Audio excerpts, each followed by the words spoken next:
Hello everybody, welcome to the 2020 Tower Cranes North America Conference, organised by KHL Group, its magazines American Cranes and Transport and International Cranes and Specialised Transport, and in partnership with SCRA. My name's Alex Darm, editor of International Cranes and Specialised Transport magazine. I'll be hosting this 2-hour event today, and later on you'll also see my colleague Deanne Schiffler, editor of ACT magazine, who will moderate our panel discussion. Thank you for joining us today. We had around 700 registrations for this event, so that shows a good appetite for information on the tower crane sector. Of course, we should all be in Chicago for this event, as most of you know, but we know what happened there. At least we're still able to meet and hear from some expert speakers in a virtual format. Before we start, we'll have a few words of housekeeping. I won't be pointing you to fire exits, but I can give you a brief guide to using the virtual event platform, which you've all signed in on. You can see from the menu buttons that you can find out more about the sponsors, the organisers, and the agenda. You can chat with attendees and ask questions using the chat and Q&A functions on the platform. I very much encourage you to use that Q&A function. Please do use that. We'll try our best to ask the questions that you send in. Little tip for you, if you minimize the menu on the left, it gives you a larger view of the live stream and you can still have access to the chat and Q&A functions. To do that, use the collapse menu button on the bottom left of your screen. The format today is for a 2-hour event comprising 5 presentations and a roundtable on tower crane inspections. We'll start with our keynote speaker in just a few moments. And halfway through the event, there'll be a 10-minute networking break. That's an opportunity for you to chat to other attendees, interact with the sponsors. So before we start, I'd like to thank those sponsors that we've got today. We appreciate their support, especially at this difficult time. The 4 headline sponsors are Comansa, Hasso, Potam by Manitowoc, and Terex. We've got 7 supporting sponsors. They're ENG Cranes, Morrow, Pinchby Benza, Quartz, Rayco Wiley, Wolfcran, and Zoomlion. Once again, thank you to them, our sponsors. I encourage you to browse the sponsor area on the platform. Representatives of the sponsors are available here to contact through the platform. I also want to thank the SCRA for its help in organising the event today. Beth O'Quinn and the Association's Tower Crane Committee, led by Peter Uren, helped create the programme and identify the speakers. So thanks to Beth and Peter. We can move straight on to the first presentation today, which is our Keynote Address. And we're very pleased to have Mike Heacock, who is Vice President of Sales at Morrow Equipment, and he'll talk about business cycles in the tower crane market. Over to you, Mike. Thank you, Alex, and good morning, everyone. I'm glad we're finally able to all get together for this conference. It's been quite a year since I first agreed to be the keynote speaker for the TCNA 2020. And to tell you the truth, I wasn't always sure that it would really come together. I'd like to say great work by everyone at KHL and SCNRA to make sure that we can hold this event in a safe manner. I remember back almost a year now to when Murray Pollock first contacted me to be a speaker. It was early one Monday morning that I woke up to his email, which took me quite by surprise. Like many of you working in this industry for so many years, I've become a chronic morning person. Luckily for me, I find this is when my mind is the sharpest. On a typical morning, much to the detest of my wife, you'll find me waking up, rolling over and picking up my phone to check emails. On that particular morning, as I read Murray's email through foggy eyes, I was flattered and honored that they would consider me for a keynote speech. Then, about 30 seconds later, the ego boost wore off and I found myself in a cold sweat wondering what in the hell am I going to talk about? I had to come up with something before I accepted the offer from Murray. So I spent the next few hours thinking about the possibilities. Before long, I found myself in one of the many daily conference calls where I was discussing where I felt we were in the market and what I thought future sales would be like for the company. Suddenly I realized, hey, I have my topic. I can discuss my views on the tower crane market cycle. I was ecstatic, and I quickly accepted the offer from Murray. Considering our market looked a bit like this for the last 9 years, I figured the timing couldn't be more perfect to discuss this topic. See, I have this model that I drew up early one Saturday morning several years ago, yes, while laying in bed, that sketches out my view of the subject. The original looks a little bit something like this. And I basically tried to capture as many of the normal aspects of the tower crane market as I could, and kind of align them in an order in which they come and go. I thought the Tower Crane America Conference would be a perfect place to discuss my theories. That is, until you throw COVID-19 at my model. COVID took my best work on the subject and threw it all out the window. Now, I'm not an economist, but as I've progressed through my career, I've gone from a point where I didn't have a clue, nor did I care about the economy, to a point now where understanding the market cycles and being able to predict the future is a key part of my role. Don't get me wrong, I'm not saying I can accurately predict the next phase of the cycle, but I've at least put enough thought into it to present a defensible argument. Everyone has their own stories, experiences, and opinions, and no doubt, if you've been in the industry a while, you have your own view on this subject. You probably will disagree with some, or maybe even a lot of what I have to say today. If you do, that's great. At least you're paying attention and you think for yourself. This is my story. It's my view. And like I said, it's not intended to say I know more or I know better. It's just what I've been able to pull together through my experiences. Through the course of my professional life, I have worked for operating crane rental companies, bear rental companies, crane distributors, and a crane manufacturer. As I look back over my career, I now understand that every phase of the cycle is slightly different for each part of the business. I've tried to pull viewpoints from all these experiences together to craft my model of the cycle. It seems like yesterday, but almost 30 years ago, I was a high school student working every free minute I could for Crane and Rigger in Tacoma, Washington. It was the early 90s, and I was mostly concerned with the life-ending issues of a teen, not the economy. At that point in my life, I guess I was a little spoiled because it really never dawned on me that economic issues around the globe could impact my ability to make money. Today, I understand that my lack of concern for the economy really wasn't so misguided. See, I started my working career at the beginning of what, at the time, was the longest period of economic growth in American history. Life was good. I was making money and Seattle was booming. I graduated college and started off into the self-erecting and small tower crane segment of the business. I was young, working my butt off and seeing the benefits. We were growing a new niche business that no one else was in. So our biggest challenge was selling the concept until the COVID bubble, the dot-com bubble burst. And for the first time in my working career, business got more difficult. Shortly after dot-com, our nation was attacked on 9/11, and that forever changed our country. For a few days, air travel stopped. Fighter jets were visible flying around the metropolitan areas, and our nation mourned. During this time, we found ourselves in a short 8-month recession. And while it was brief, it was noticeable. And I quickly understood that what goes up must come down. The following year, I went to work on the dealer side of the business. And for the first time, I saw revenue and sales charts going back to the 60s that depicted a roughly 8-year growth cycle. These charts looked a bit similar to this.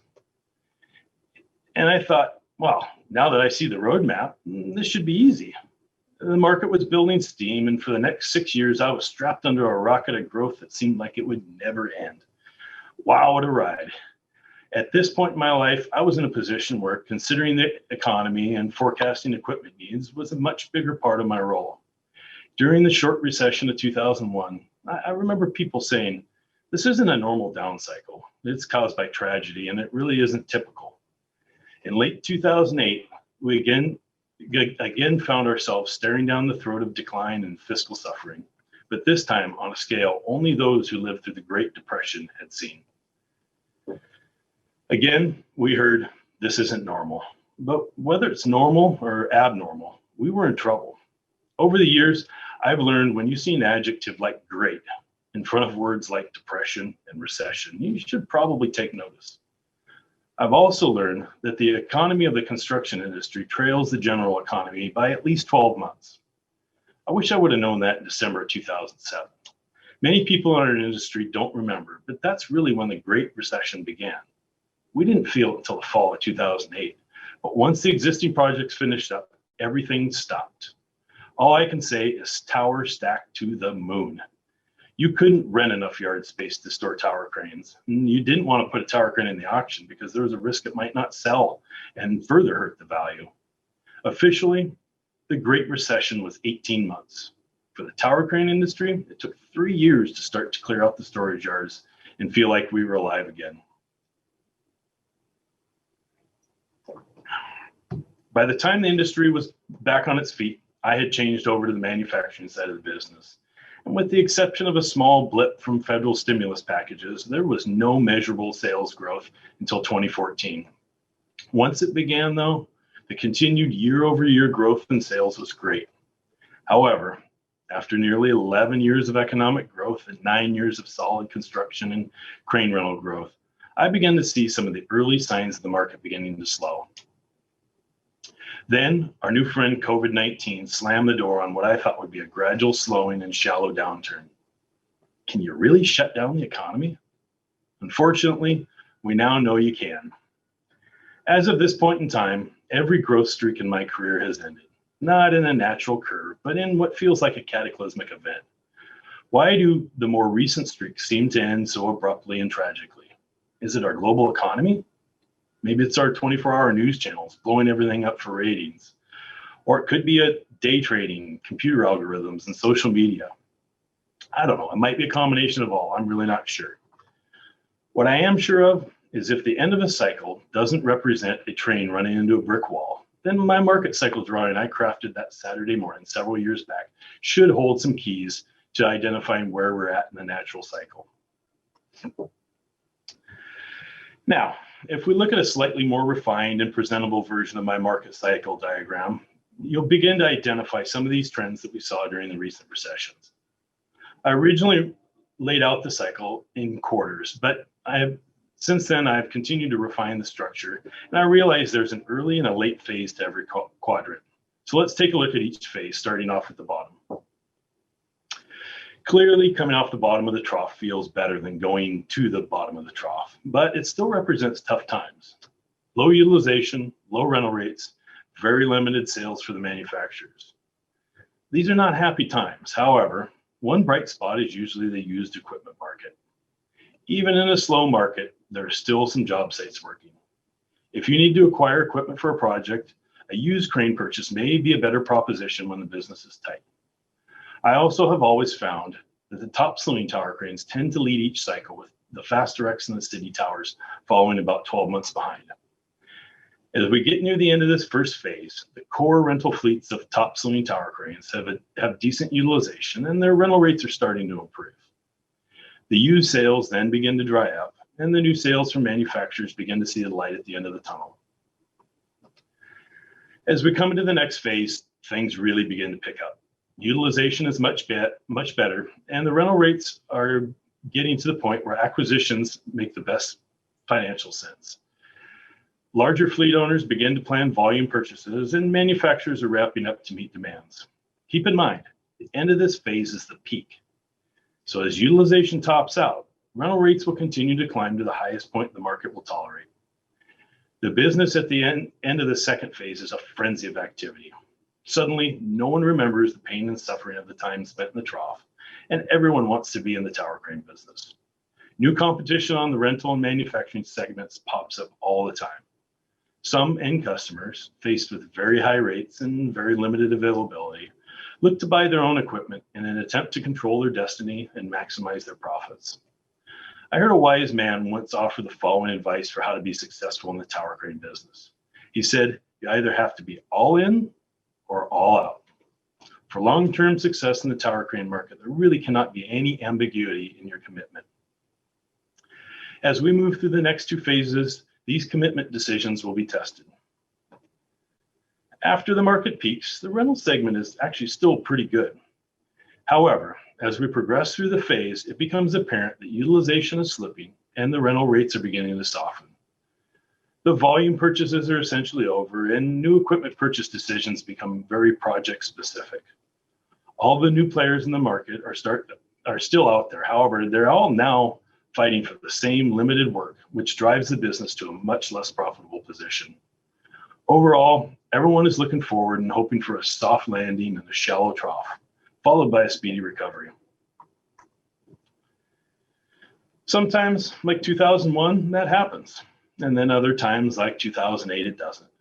During this time, manufacturer sales slow to a trickle.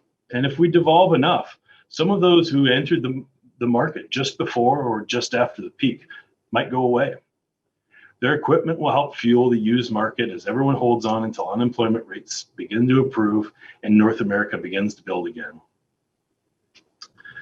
So that's how I see the cycle. Now you might ask, where do I think we would be if COVID had not hit? Well, I think we were just over the peak. So if we consider the details from the market cycle diagram I just went through, we will recognize the rental fleets had filled out and the manufacturer sales were beginning to slow. The end customer inquiries to purchase equipment were made, and some of those quotes actually turned into sales. We'd also seen the utilization and the rental rates at high but stable levels, indicating we had crossed that peak position in the cycle. Now, since a non-COVID scenario is no longer reality, you might wonder where we're heading to from here. Well, unfortunately, I'm not going to answer that question today. For me to be able to know what's next, I would need to know exactly where we're at. And unfortunately, no one seems to be able to make that determination with any certainty in these COVID times. Having said that, we can consider some of the contributing factors that I've discussed, and you can probably form your own opinion. We know we just came out of a very long period of growth, which most would agree had to pause at some point. We also know the construction economy trails the regular economy and is definitely linked to unemployment. Sitting here today, these factors do worry me a little bit. However, it's safe to say that the COVID-19 recession is not the normal or typical end of a cycle. So I feel we also must consider the fact that we free fell from nearly the peak to somewhere in a very murky trough. And maybe we fast forwarded through the suffering to some point near the bottom. Hopefully soon we'll have more input to consider and we can begin to plan the future. Well, whether you believe any of what I have had to say here this morning or not, I hope that I've at least made you pause for a few minutes and consider the market and some of the dynamics that push you to the decisions you make every day. Until someone invents a time machine capable of taking us to and from the future, no one can be 100% certain what's coming next. We only have the lessons learned from our past experiences to analyze for clues of what the future will bring. From here, I'll leave it up to each of you to develop your own theories, for which I wish you much success. Thank you for your time this morning.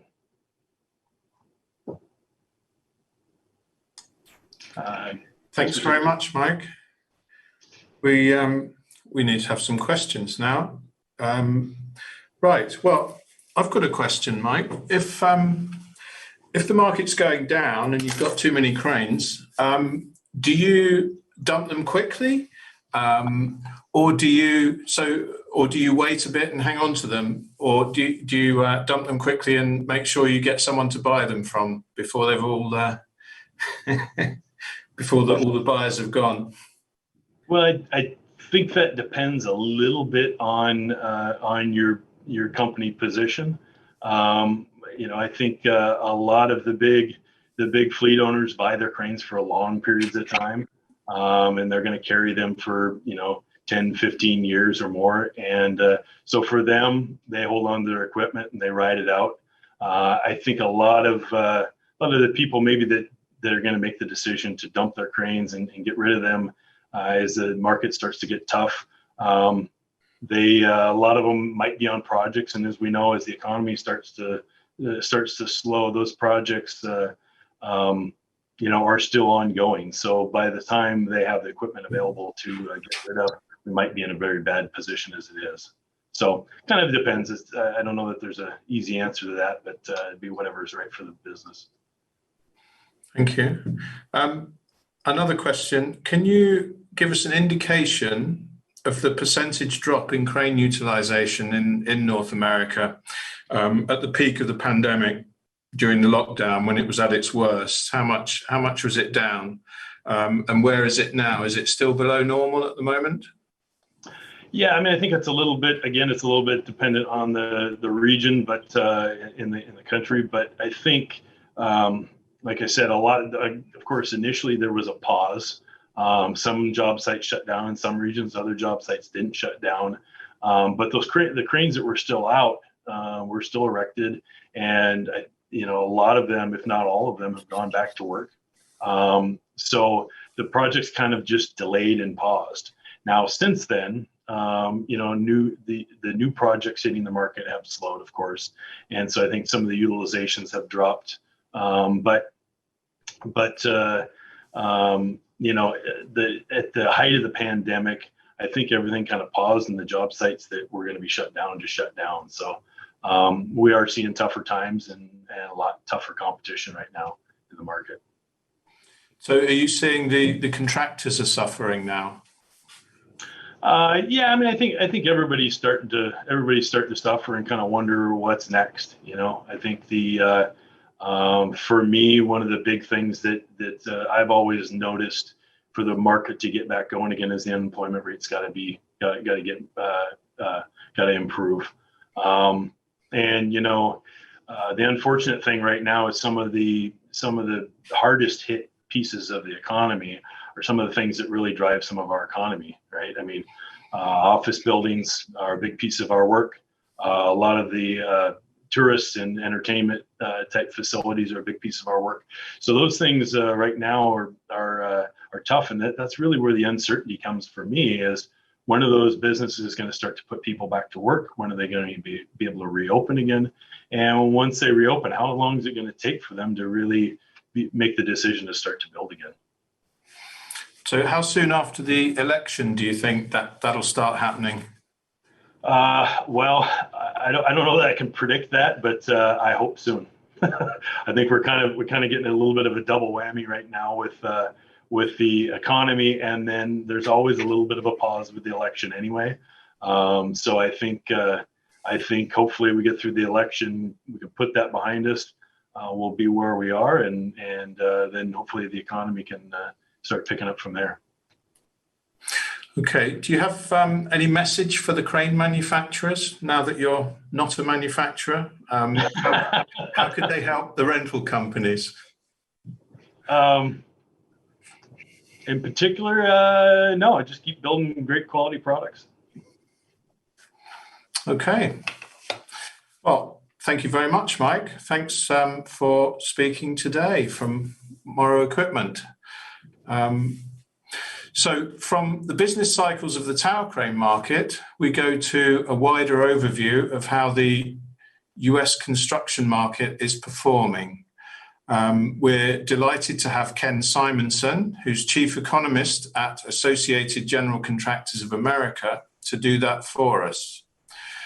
Ken's one of the most knowledgeable and experienced construction market economists in the USA. Over to you, Ken. Thank you. It's good to be with you, at least virtually, and I hope next year we can get together face to face. As you may know, Associated General Contractors of America is the leading construction trade association in the U.S. We have over 27,000 member companies who belong through a network of 88 chapters from Alaska to South Florida and Puerto Rico, and from Maine to San Diego and Hawaii. 6,500 general contractors, and the rest are divided between specialty contracting firms of all types and suppliers of equipment, including tower cranes, goods, and services. And our members build everything other than single-family housing. We've been fortunate to be able to tap that network throughout this year to find out how the coronavirus is affecting firms, their projects, and their prospects. And I want to take you through some of those survey results, as well as the broader economic indicators for construction. Let's get right into it with the highlights of the workforce survey that we've actually done for 8 years in a row. This year, we added questions from the coronavirus surveys that we did 8 times during the spring. And as you can see, we've gotten over 2,000 responses to that survey.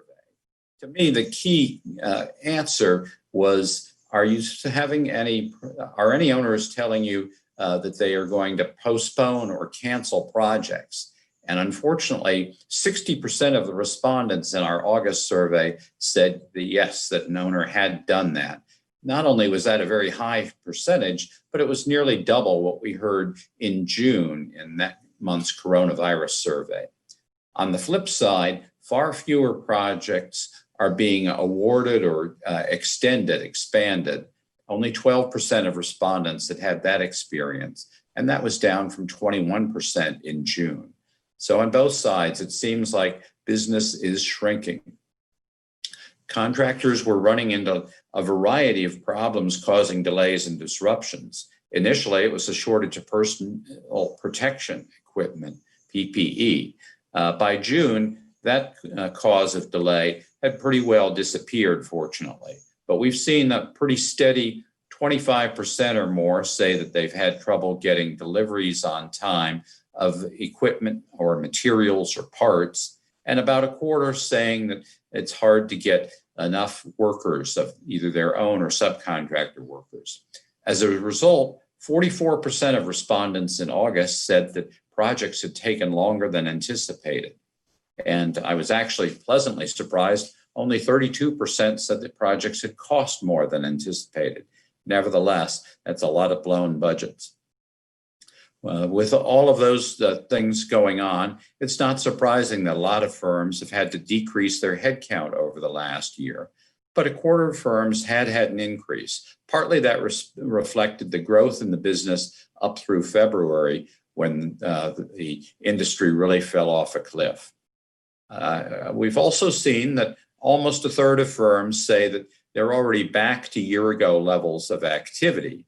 However, a higher percentage, 38%, said they expected it would take another 6 months past August for that to happen.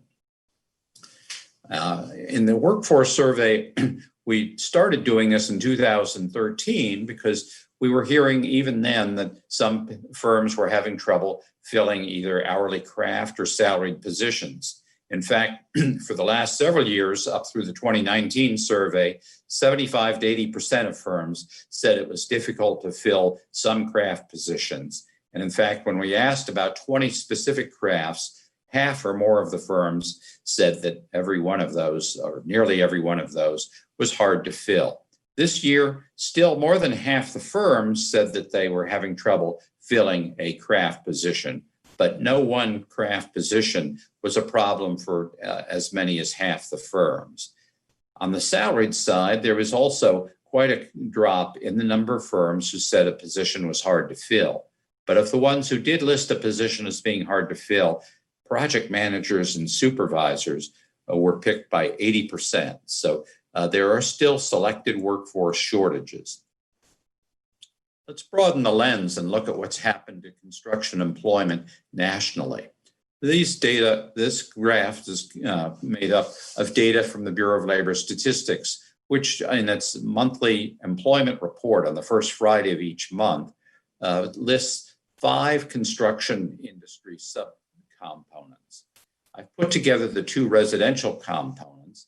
That's general building contractors who specialize in multifamily, and single-family home builders, along with specialty trade contractors who concentrate on residential work.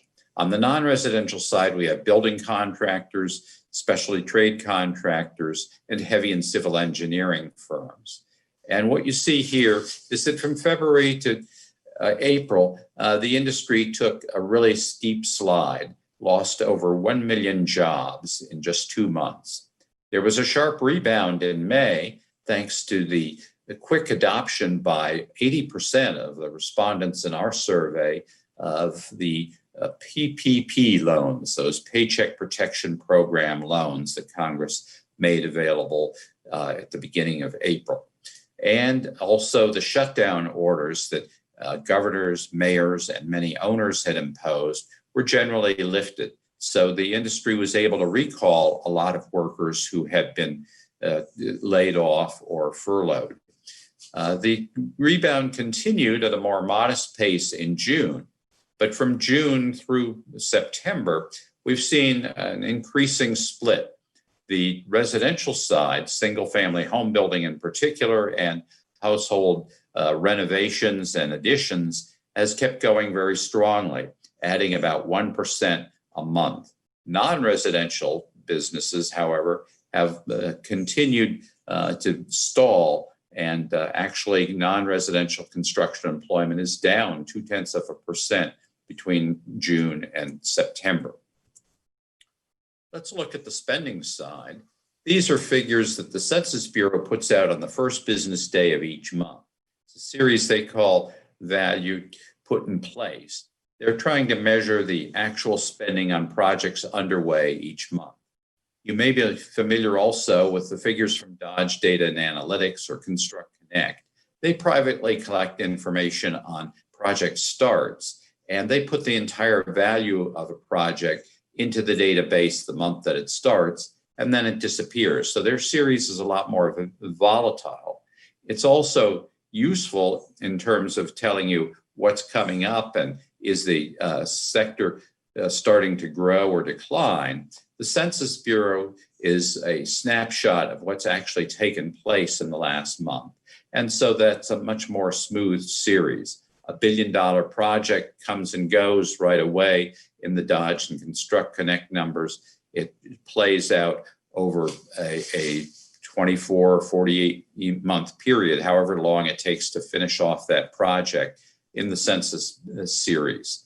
So the census numbers comparing August to February, and I should point out one other important aspect of these, they're what we call seasonally adjusted annual rate. Before your eyes glaze over, it means that seasonal adjustment means that the Census Bureau recognizes there are certain patterns that recur every year, weather or holiday related. And so they adjust each month to reflect a so-called normal month.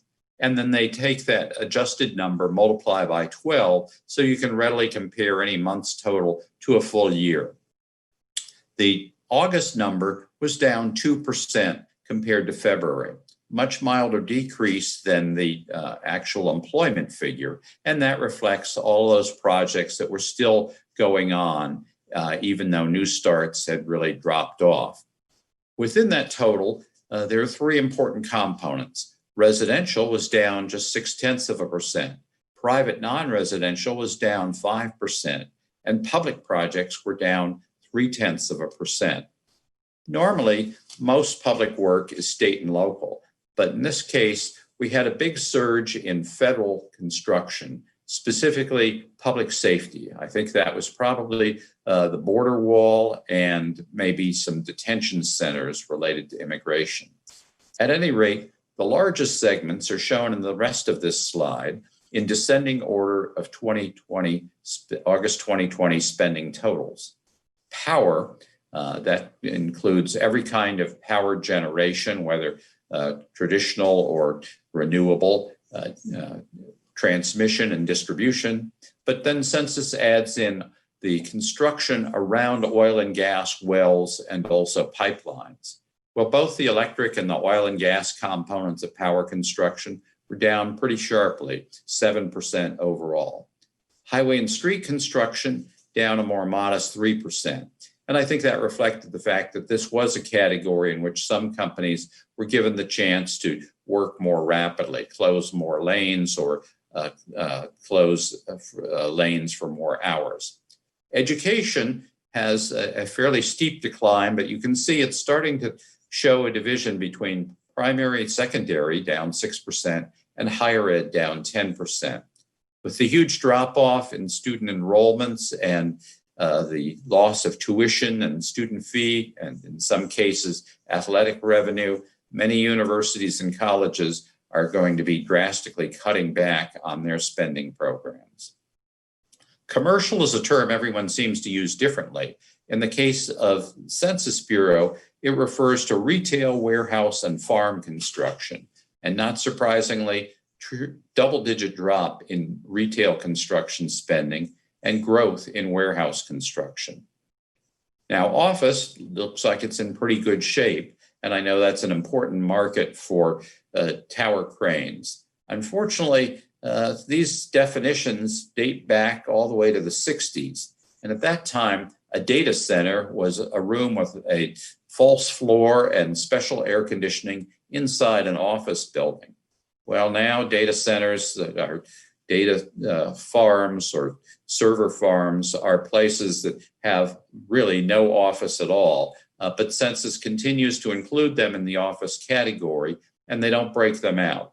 I think data centers are a market that are doing very well, probably have actually picked up with all of the utilization that we're making of the internet from our homes. And the true office market, as I think of it, where people work, not just electrons, is probably in steeper decline. Another thing to keep in mind is that these census numbers include renovation spending as well as new construction.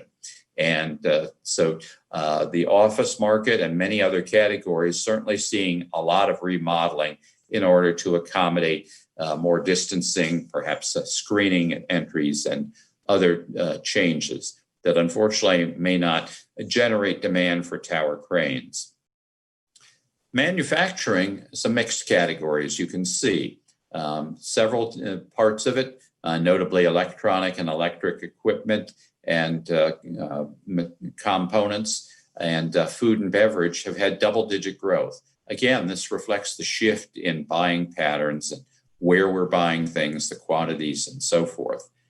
Transportation equipment, which would include automobiles, light and heavy trucks, and aircraft, down 8%. And again, this is construction of facilities for these, not the sales or shipments out of manufacturing plants.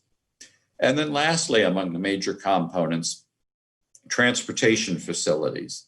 With the enormous drop in utilization of airports and mass transit facilities, I expect both of these to be scaled back substantially. In fact, a number of airport authorities have announced they're delaying or even canceling expansion to add new gates until they see traffic come back.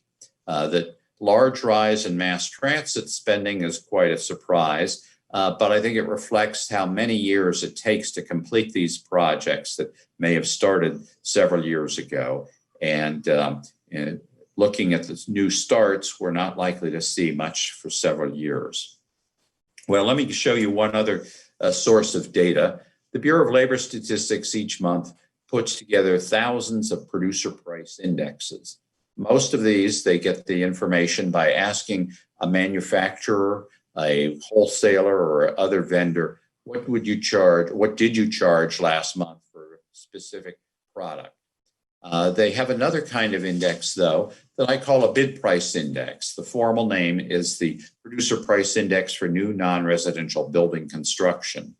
And they create this by asking the same set of contractors each month, what would you charge to put up a certain building? One that we asked you about a month ago and a year ago. And that index has been flat from April through September. In contrast, the index that puts together all of the thousands of materials and services that contractors buy has been rising sharply.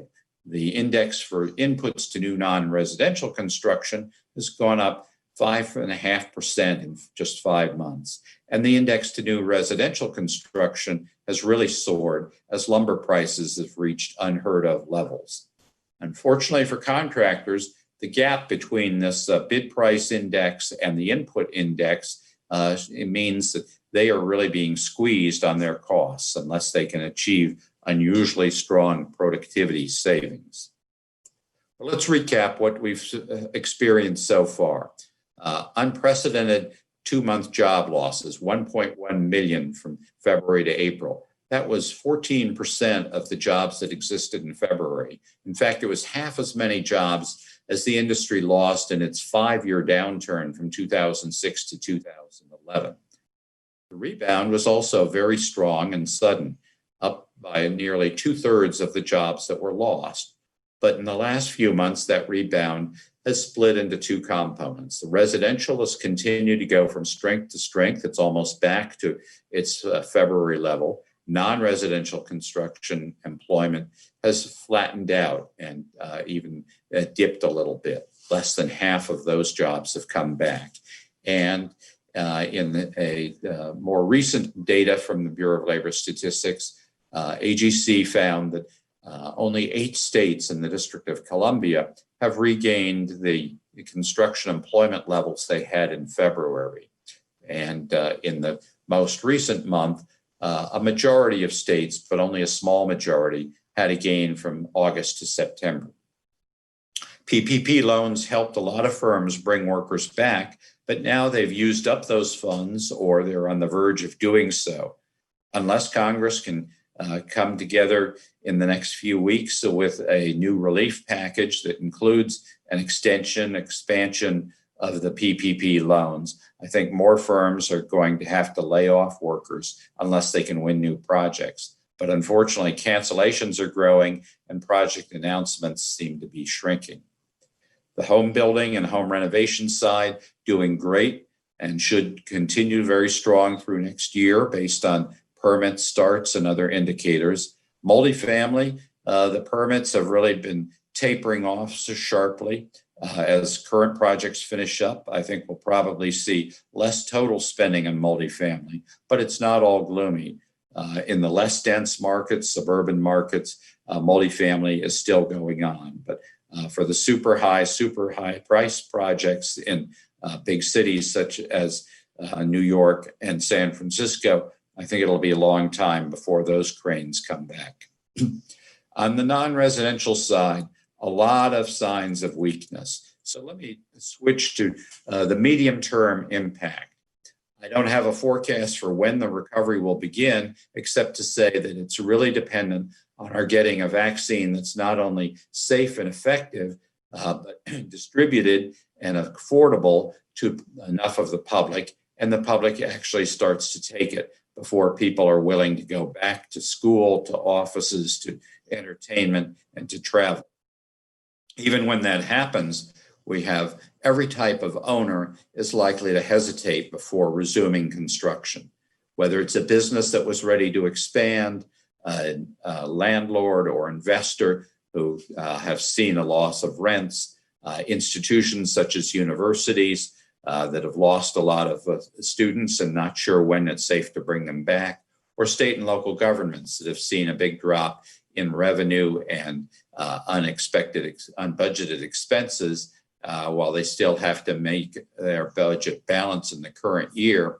Any category of owner is going to have to take a hard look at whether it makes sense to go ahead with projects in the near future. The best private prospects, I think, are remodeling and additions to all types of structures.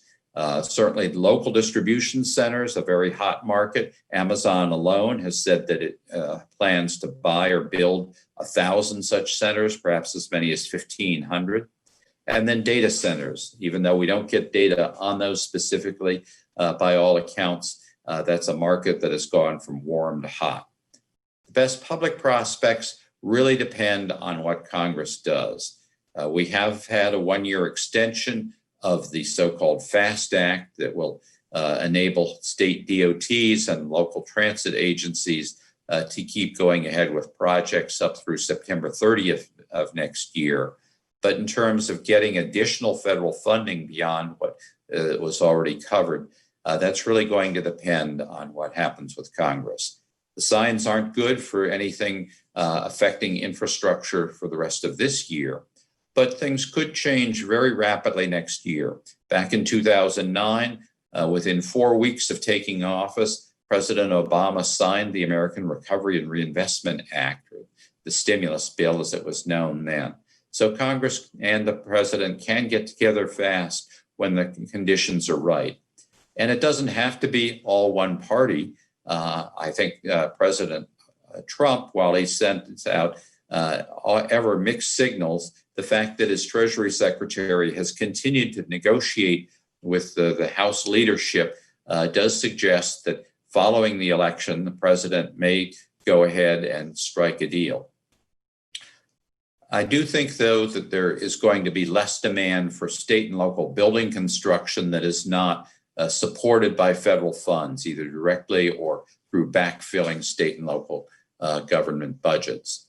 And we'll probably see less demand for major sports stadiums, arenas, entertainment facilities such as casinos, anything related to lodging and travel for quite some time. Let me take you out past the recovery from the pandemic and say what trends I think may really last. First of all, we've seen ever slower population growth. Last year, it was down to less than 0.5%, the slowest since the Great Depression. And this week, the Centers for Disease Control said that this year alone, we've had probably 300,000 excess deaths as a result of coronavirus and other conditions not being treated. So that takes another 0.1% off the population of 330 million. Even once the pandemic is under control, I think the low birth rates that we've seen, the low immigration rates are likely to continue. So that means less demand for housing, for schools, for retail, for consumer-oriented finance, and less revenue growth for state and local budgets. The shift that we saw coming for years that greatly accelerated this year from retail to e-commerce also looks permanent.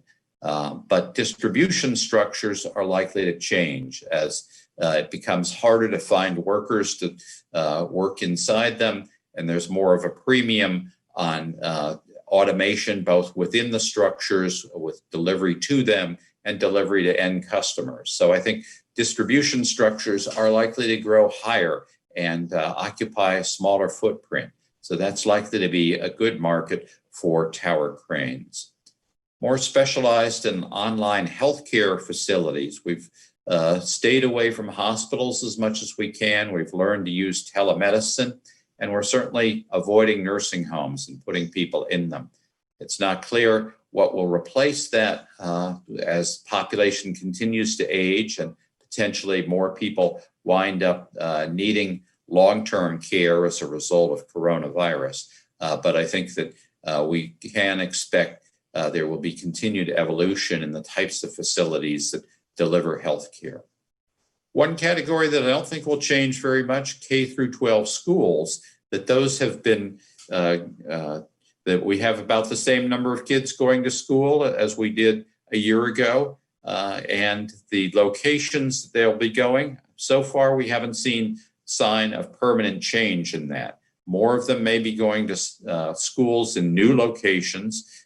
So new school construction may pick up relative to existing schools, but there will still be plenty of work adding on to schools and renovating schools. And the funding for schools through property taxes is holding up better than sales income or dedicated taxes such as gas taxes and airport fees. On the other hand, we may never get back to the level of travel, business and personal travel that we had before the pandemic. And that augurs badly for hotels, convention centers, and other travel-related construction. Offices, still not certain if we'll come back to the offices we were in, we'll use co-working space more, or if companies will start to decentralize and go back to suburban campuses like they have. Let me close by showing you a map of where population growth has been occurring. Last year, 10 states in deep red lost population. All of the states in the Northeast and the midsection of the country and a few others had very slow population growth, less than 0.5%. Instead, the higher growth, over 1%, took place in the Southeast, Texas, Colorado, Washington State, and especially in those states in deep green. Idaho led the country with a 2.1% population growth, followed closely by Nevada, Utah, and Arizona. Those four, plus Texas, Colorado, and Washington, have been the leaders for 4 years in a row now, and I think those trends will continue. The biggest change is that California has gone from growing faster than the nation as a whole. In 2014, it grew 0.9% versus 0.8% for the country, down to 0.1%. The cost of living has gotten so high, the cost of doing business the impossible commute times and the seemingly never-ending wildfires and other natural and not so natural disasters like unexpected power cuts are driving more people out of the state to the rest of the country. So I think those mountain states will continue to be the top growth states, and the other states in green also will be leading. So that's my story. I'm sticking to it till I get new data. When I do, I'll put it in the Data Digest, my weekly one-page summary of economic news relevant to construction. And I'd be glad to add anybody watching this to the email list for that. Just write me at ken.simonson@agc.org. Now I'd be glad to take questions, or you can send them to me at my email address. So thank you. Thank you very much, Ken. Thanks for that. We do actually have several questions. If I can come to you straight away with the AGC's lobbying activities. What are the key support measures that you're looking for? Just to reiterate those or outline the main support measures, please. Sure. Our immediate ask is a renewal and expansion of the PPP loans so that businesses that have used up their loans can renew them. Businesses that, for whatever reason, did not get a loan before or were constrained in how they used that can apply for a loan now. We're also very interested in seeing a broad infrastructure package put together by either this Congress or early days of the next Congress, and other measures to protect contractors from unwarranted lawsuits when they have taken appropriate steps to make sure that a job site is safe. We are quite worried about being accused of spreading coronavirus either to workers or passersby. Okay, thank you. The presidential cycles, the election cycles, how much do they adversely or positively affect the industry, or not at all? Before COVID, was there already a pause in contracts waiting to see what was going to happen with the election, or was that just too long before? There's always speculation about that, but I've never seen evidence that construction decisions, which after all are for projects that will last for decades once they're finished. Hopefully they don't take decades to build, but I think the horizon for an investment in the structure is so long that presidential election cycles don't really affect that. Obviously, the outcome of the election makes a difference in business conditions in terms of the types of regulations that an administration puts into effect or enforces, and can make a difference in what Congress passes in the way of funding. So elections have consequences, but the pre-election period doesn't necessarily affect the decisions to go ahead and invest. And on employment, these hourly hard-to-fill positions, a direct result of the additional unemployment benefit? Is that people staying at home and collecting the money rather than going to work? So when that runs out, has it run out? Does that mean there'll be a surge in employment? We did ask about whether companies that had furloughed employees had tried to bring them back and what success they had had. And it seemed that a majority of firms that tried to bring back employees said all employees came back. About a third of firms, a quarter to a third, said that some workers stayed away because they wanted unemployment benefits. About a quarter to a third said employees stayed away because they had family obligations or perhaps they were ill themselves.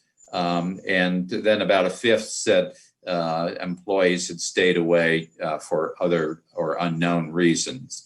So perhaps the extended unemployment benefits had been a factor.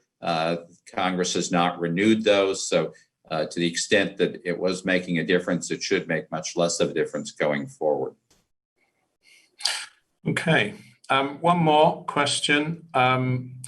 So if you do get this meaningful stimulus from the federal government, how important is it going to be in helping the economy recover from the pandemic?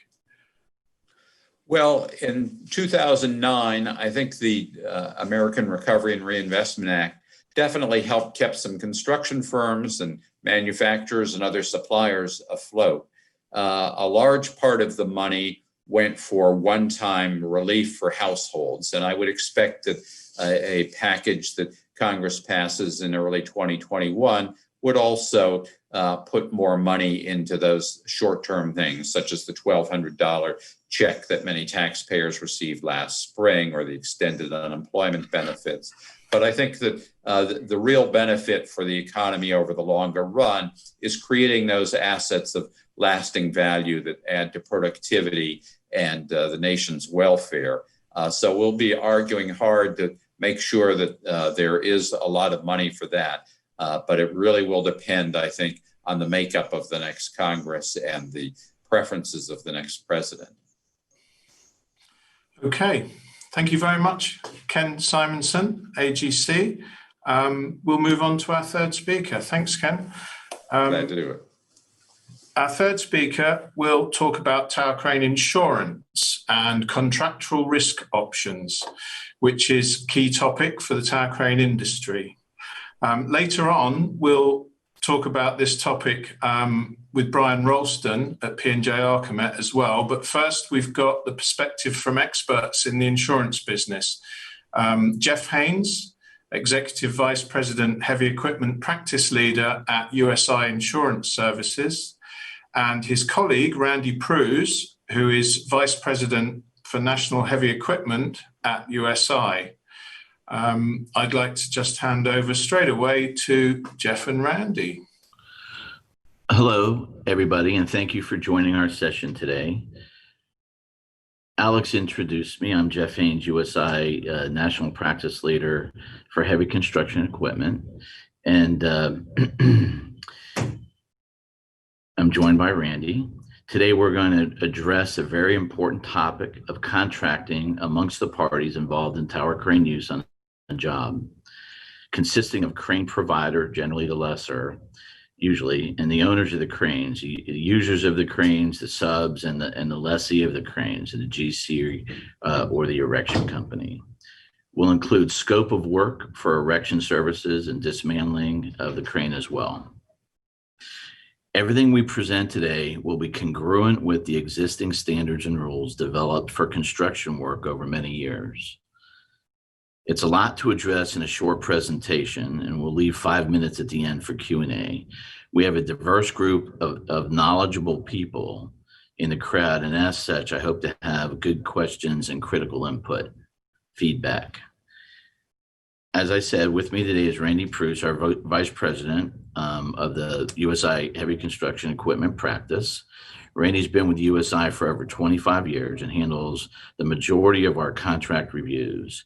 He'll walk us through the various contractual options that we have at our disposal. Randy?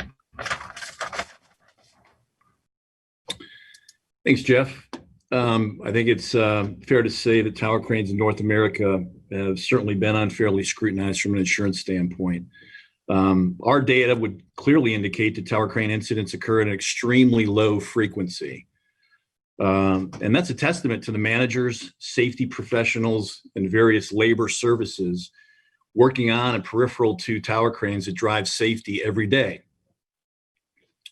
Unfortunately, despite that low frequency, when tower crane accidents happen, they tend to be very prolific with regards to property damage, bodily injury, and loss of life. The media doesn't do us any favors. They greatly sensationalize these claims.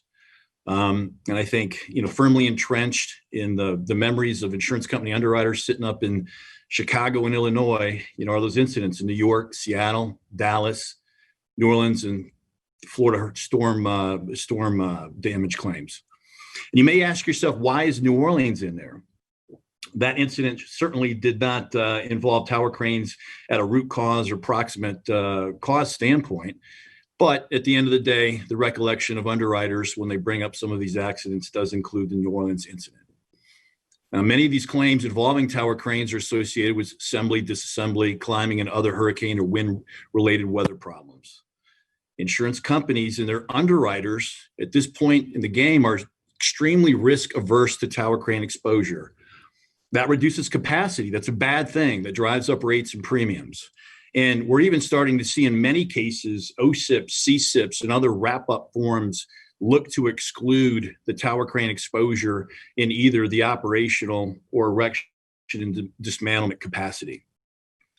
The long-term solution is to educate these excess and umbrella markets and underwriters about the true reality of the tower crane exposure.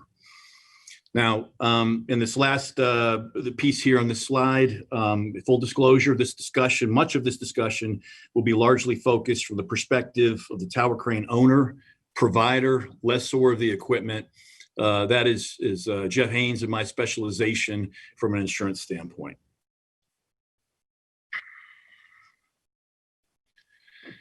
Discuss these three operational aspects with regards to tower crane rentals. Bare crane rentals, obviously without operator, operated rentals, and erection and dismantlement and climbing.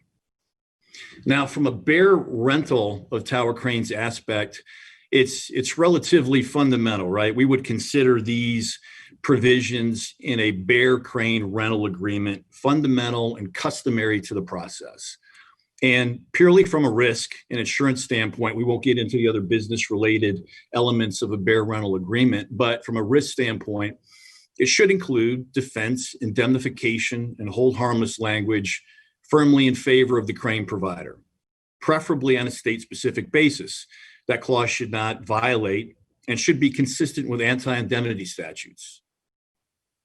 From an insurance requirements section, it should have the basics: workers' compensation, contractor's equipment, which is the physical damage coverage for the equipment, the crane itself, the jib, mast, everything, all the components that go with that.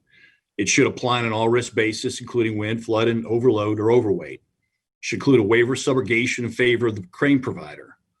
Now, value, that's going to vary based on the height of the tower. So our suggestion would be to insure at the max height of the tower crane. It should include a general liability provision with additional insured status in favor of the crane provider. And we're suggesting some specific forms in regards to that additional insured status. Additional insured status can vary just like indemnification clauses vary in contracts. Excess umbrella coverage should follow the primary coverages. It should not deviate. Limits, we're going to suggest a minimum, a floor of $10 million. That contract, that bare rental contract, should also contain a reference to the ASME B30.3, right? That defines and outlines the various responsibilities, including the operation and the peripheral activities around the tower crane. Ground conditions, not as much of an exposure with tower cranes, but certainly power lines and rigging are. Transportation, erection, climbing, service dismantlement should all be articulated from a responsibility standpoint. Whose responsibility is it? Technical assistance. Well, what is that technician going to provide?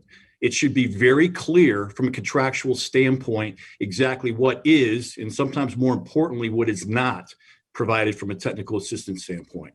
The crane provider can certainly increase liability by providing technical assistance on the job site. Operated and manned tower crane rental. Okay, so this is where it gets a little bit difficult. And operated and manned tower crane rental, we believe, from who we talk to, is increasing nationally, meaning it's deviating from more bare rentals to more manned and operated maintained rentals. So what's difficult about that? What's difficult about that is the contract privity. It's difficult for the crane provider to have contract privity with the various subcontractors that are going to require the lifting services of that tower crane on the project site. Those very services that are articulated very well in the ASME B30.3 responsibilities. Site supervisor, lift director, rigging, signaling, the crane operation. We're going to suggest that there's essentially three options in regards to this contracting relationship. The first being the operated and manned tower crane rental agreement between the crane provider and potentially the GC, or if that the responsibility has been shifted over to the shell contractor. Now, the difficulty with this is many of those provisions will mirror what we just looked at underneath the bare rental agreement. And if it's the general contractor is very used to top-down risk transfer, transferring that responsibility down to the subcontractors. So that makes that proposition very difficult and onerous between the crane provider and the general contractor. So that moves on to two other options. The second option being the GC tower crane provider joint party agreement, whereby the general contractor agrees to include the crane party in some joint capacity, either in the body of the subcontractor agreement or in an addendum format, basically bringing that crane provider, that tower crane provider, into a protected position. Okay. The third would be the execution of a tower crane provider lifting agreement. So this would entail not enjoining the tower crane provider within the framework of the GC's MSA or addendum, but the GC does have that contracting privity with the subcontractors on that project that are going to require the services of the tower crane.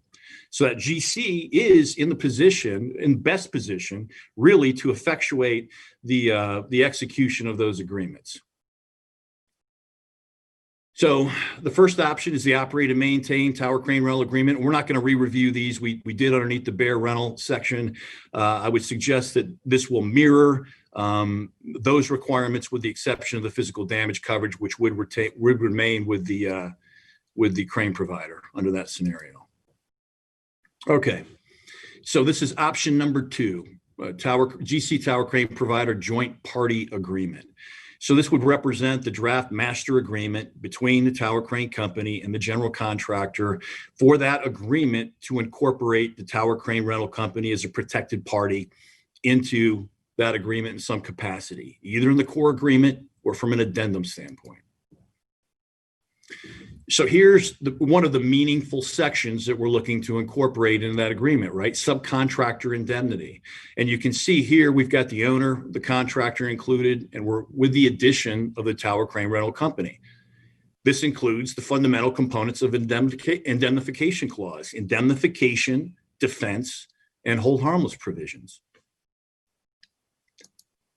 Moving on, we would also suggest that include an insurance section with all the requisite insurance coverages that we referred to earlier, including now the tower crane company along with the owner and contractor as an additional insured in that protected position, incorporated into either the core agreement or in an addendum format.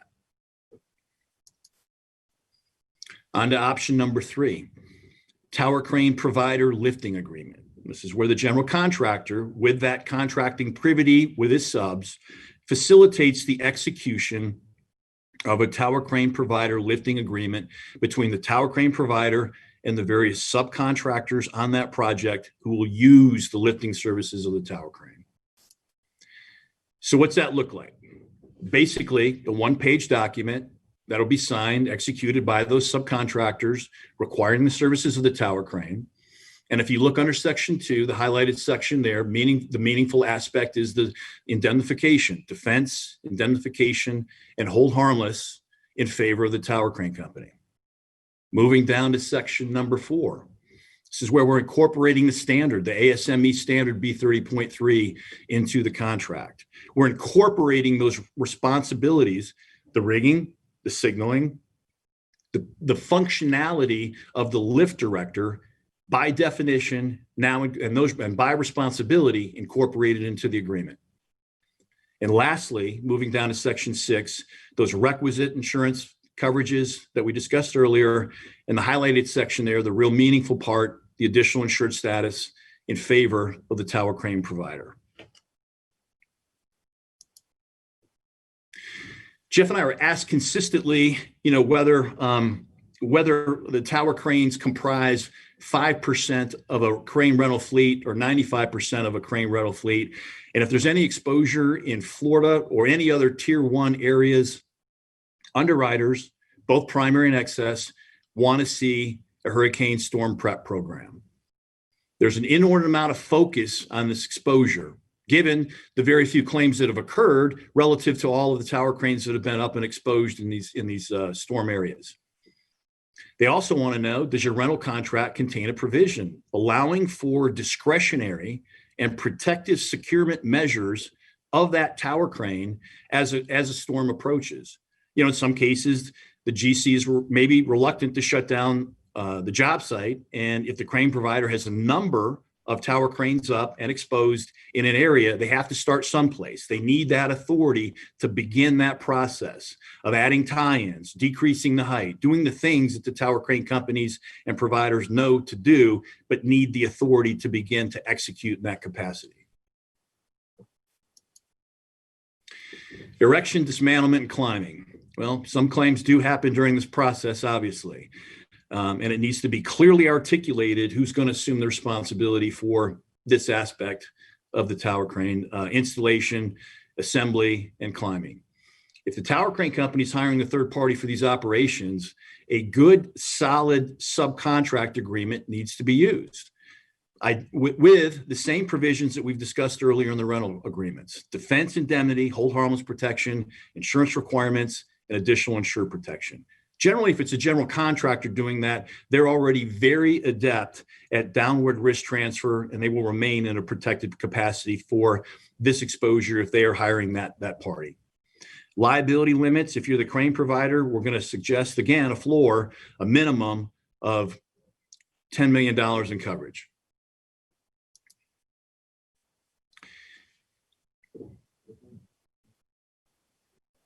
Jeff, you're on mute. Thank you. Thanks, Randy. Great job as usual. So, you know, your choice of insurance brokers is critical to your business. Choose someone that focuses on crane and rigging and not generally in construction. Major differences in understanding the scope of work is critical to the success of everything from loss control, risk transfer, claims, and marketing, all of which influence your bottom line. I want to thank the association, KHL, and SCRA for the opportunity to get in front of you today and answer any questions that you might have. Okay, thanks very much, Jeff and Randy. One question that I think about right now is the proportion of claims. What would you say the number that are rooted in not being clear whose responsibility something was? That seems to be something that comes up all the time. It's people saying, well, that's not my job. Oh, that's not my job. How many claims are down to that? Well, there's different perspectives of that, right? So it's pretty clear what the job site responsibilities are. It's not always clear what the contractual relationships are. So that's what we're trying to do in this process, is get the contractual relationships congruent with the B30.3 and the job site responsibilities. And that is in everyone's best interest. It's like when everyone goes in to build this building, everybody knows what their job is going to be. All the subs know what they're there for and what they're bidding for. General contractor has to know what, the end product's going to look like. And that has to happen in the contracts and in this exposure for the tower cranes as well. Everybody's got to be on the same page, and that's the general idea. It's in the best interest of the project. Okay, thank you. To make another point, we did cover a lot in a very short time, and it may be confusing. If anyone needs to get a hold of us, that's fine. You've got our contact information. If they need documents, that's fine as well. We just want to make sure that it's a little bit tough to absorb all that in a short presentation. Sure, appreciate that. Well, hopefully people will make use of the contact details on the platform there. We've got some more questions. We got some time for another. What would you say are the main lessons learned from recent crane accidents? Anything that you'd pick up there? Main lessons for loss control purposes. Is that the specific to loss control? I don't know, Randy. What do you think? For if the last one was, I think, not a tower crane issue. I think probably the jumping of the cranes, the E and D of the cranes, there's from a crane rental company's perspective, there's things that they can do if it's a bare rental or if they're doing the E&D, as Randy mentioned himself, is do we use a third party? Is that third party qualified? Is that third party insured appropriately for the erection and dismantling? And do we supervise that process? So those are the questions that come up often, and those are the things that are important. Randy, do you have anything to add to that? Yeah, so often, plaintiff lawyers nitpick, root causation, right? I mean, it assumes the position, from the representation from the parties, right? And that's why we're so focused on the contracting aspect and identifying those responsibilities. And we believe that greatly assists in kind of getting through the minutiae and some of the accusatory things that are made by plaintiff lawyers through the litigation process. Thanks, Randy. At the top of our list here, we've got, there was no mention of a waiver of consequential damages. What's the best practice in handling these exposures? So consequential, meaning liquidated damages, are really not within the insurance purview, and that is a business decision that has to be hammered out between the lessee and the lessor, and it's very, very important. And I think probably, and I was hoping that there's not a lot of overlap with the speaker this afternoon, but I hope they get into that type. I want to listen to that type of question and that type of answer. Generally, a unilateral exclusion of consequential damages is difficult from the crane provider standpoint, but potentially, a solution in that regard would be mutual waiver of consequential damages in direction of both parties. If they're speaking of consequential loss of use and after a bodily injury or property damage claim, those are covered, those types of claims are covered within the general liability and the excess liability. But if it's a liquidation, a delay of project and things like that, they are not. Okay, thanks, Jeff. And thanks, Randy. We'll wrap that up there for the first half of the conference. We're going to take a shorter break now. We're running just a little bit over time. So if everyone could be back in about 5 minutes, that's when we'll restart. Thank you very much.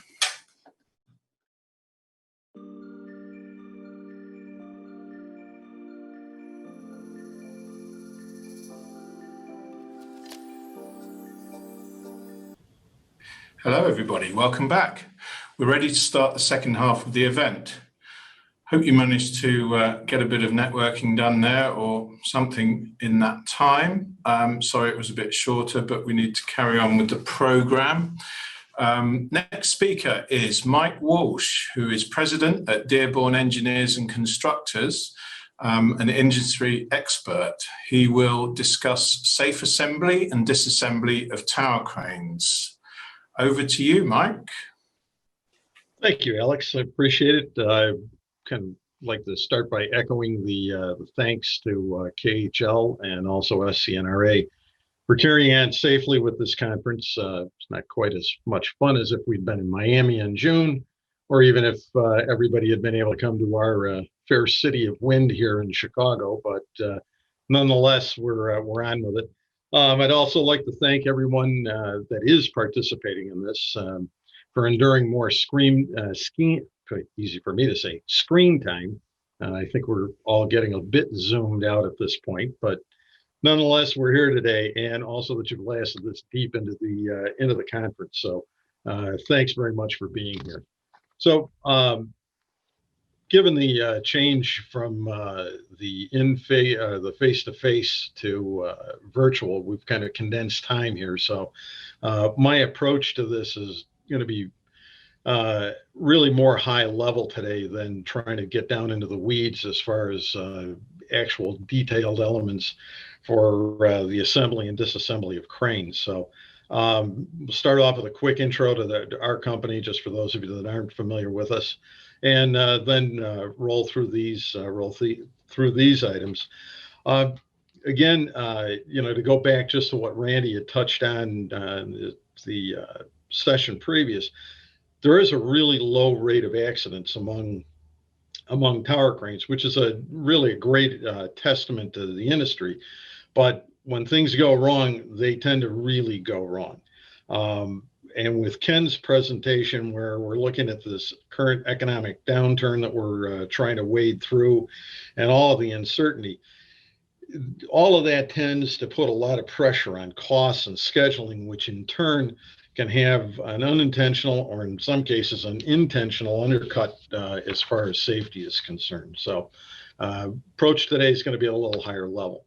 I would be utterly remiss to not shout out and say thanks to 3 organizations that gave me a little bit of help and background in terms of putting together this presentation, all which is a great client of ours.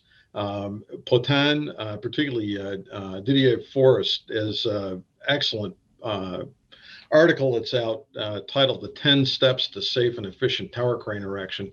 And I would certainly encourage everybody to check that out. It's available through their website. And I know it's also appeared in a couple of industry publications as well. And then lastly, Gateway Constructors here in Chicago. They are among the, if not the leading erection and disassembly third party of tower cranes. And Gary Gore, their safety director, was kind enough to allow me to share some elements from their safety program. It gets a little bit into some of the specifics, but it's more kind of a representative item for today. So anyway, quick overview of us. We are a 66-year-old consultancy located in Chicago. We've got both second and third generation working in the business. I'm the second generation. We are based in suburban Chicago. We do operate both nationally and actually across North America. And we're evolved as construction engineers. That's where our base is, dealing with the actual construction issues and constructability. We do a lot of as-is reality capture, and we've got a great deal of specific focus in terms of heavy lift, rigging, and heavy transport consulting. And I think one of the things that really tends to differentiate us is kind of this, we're willing to get dirty, as you can see in the picture here. We'll get mud on our boots and a lot of other things. And we will get into it to really work through whatever problems our clients have, and work to find safe and efficient solutions. So in terms of heavy lift and heavy transport, we do a lot of ground condition work, both survey and stabilization design, earth retention, route survey work, engineered lift planning, and rigging engineering. And we've also expanded into engineering for rail and marine transport, so tie downs, ballasting, barge, ro-ro, that type of thing. As far as tower cranes are concerned, we're also working in that market, foundation design, tieback engineering. We do a lot on the logistics and assist crane planning, some rigging engineering, and then also into the deployment of derricks and hoist systems. So, as I said, the focus of today's session really is going to be more kind of a review and a reinforcement of safe practices for assembly and disassembly, as opposed to necessarily getting down into the weeds of some actual specific elements of safety programs, and we will touch on it. So one thing I would like to try and differentiate between, because I mean, you'll hear the term accident thrown around. An accident is an unforeseen or unplanned event. And I would say that in my 40 years in this business, there's really no excuse for something unforeseen or unplanned happening. Really what we're dealing with are more incidents where it's an action that's had grave consequences, but there is an interdependence here in terms of relations to one event or another. And so these things are daisy chained, and that's really where the focus has to be. It isn't where we kind of throw our hands up and plead act of God, but we need to focus on the process that really leads to a safe working environment. And with that safe working environment, what my focus today is really to try and reinforce the idea of establishment of a safety culture. And and which really goes to the core, and it needs to be even further reinforced, I think, in today's day, that again we're getting some outside pressures economically, that you really have to stay strong with this and really build this into the DNA of your organization, and also enforce it with third parties that are working around either the crane rental, the crane operation, or the erection and disassembly. So when we talk about characteristics, there's a couple of main characteristics of a safe culture, and it really deals with people's values, attitudes, and behaviors that are devoted to safety.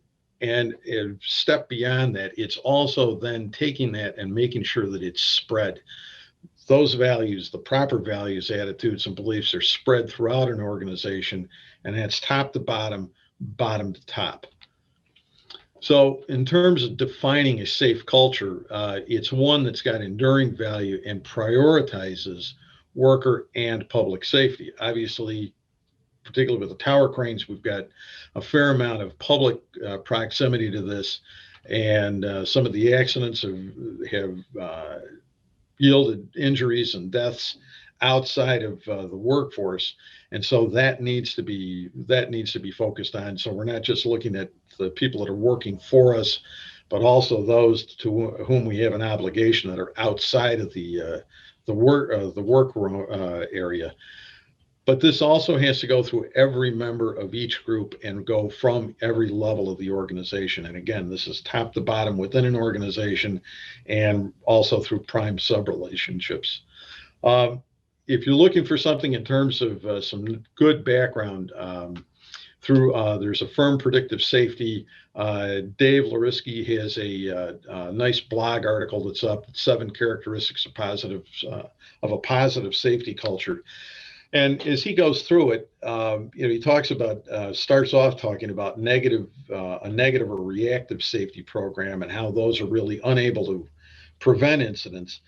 And again, and this goes back to some of what Ken had talked about as far as some of the pressures, the external pressures we're going to get given the current economic situation, that it's not uncommon, whether it's something directly communicated or just the sense that the workforce has. They understand the economic pressures that are on, and that there is this both stated and unstated pressure to either bend, break, or completely ignore safe work procedures to try and achieve a production goal.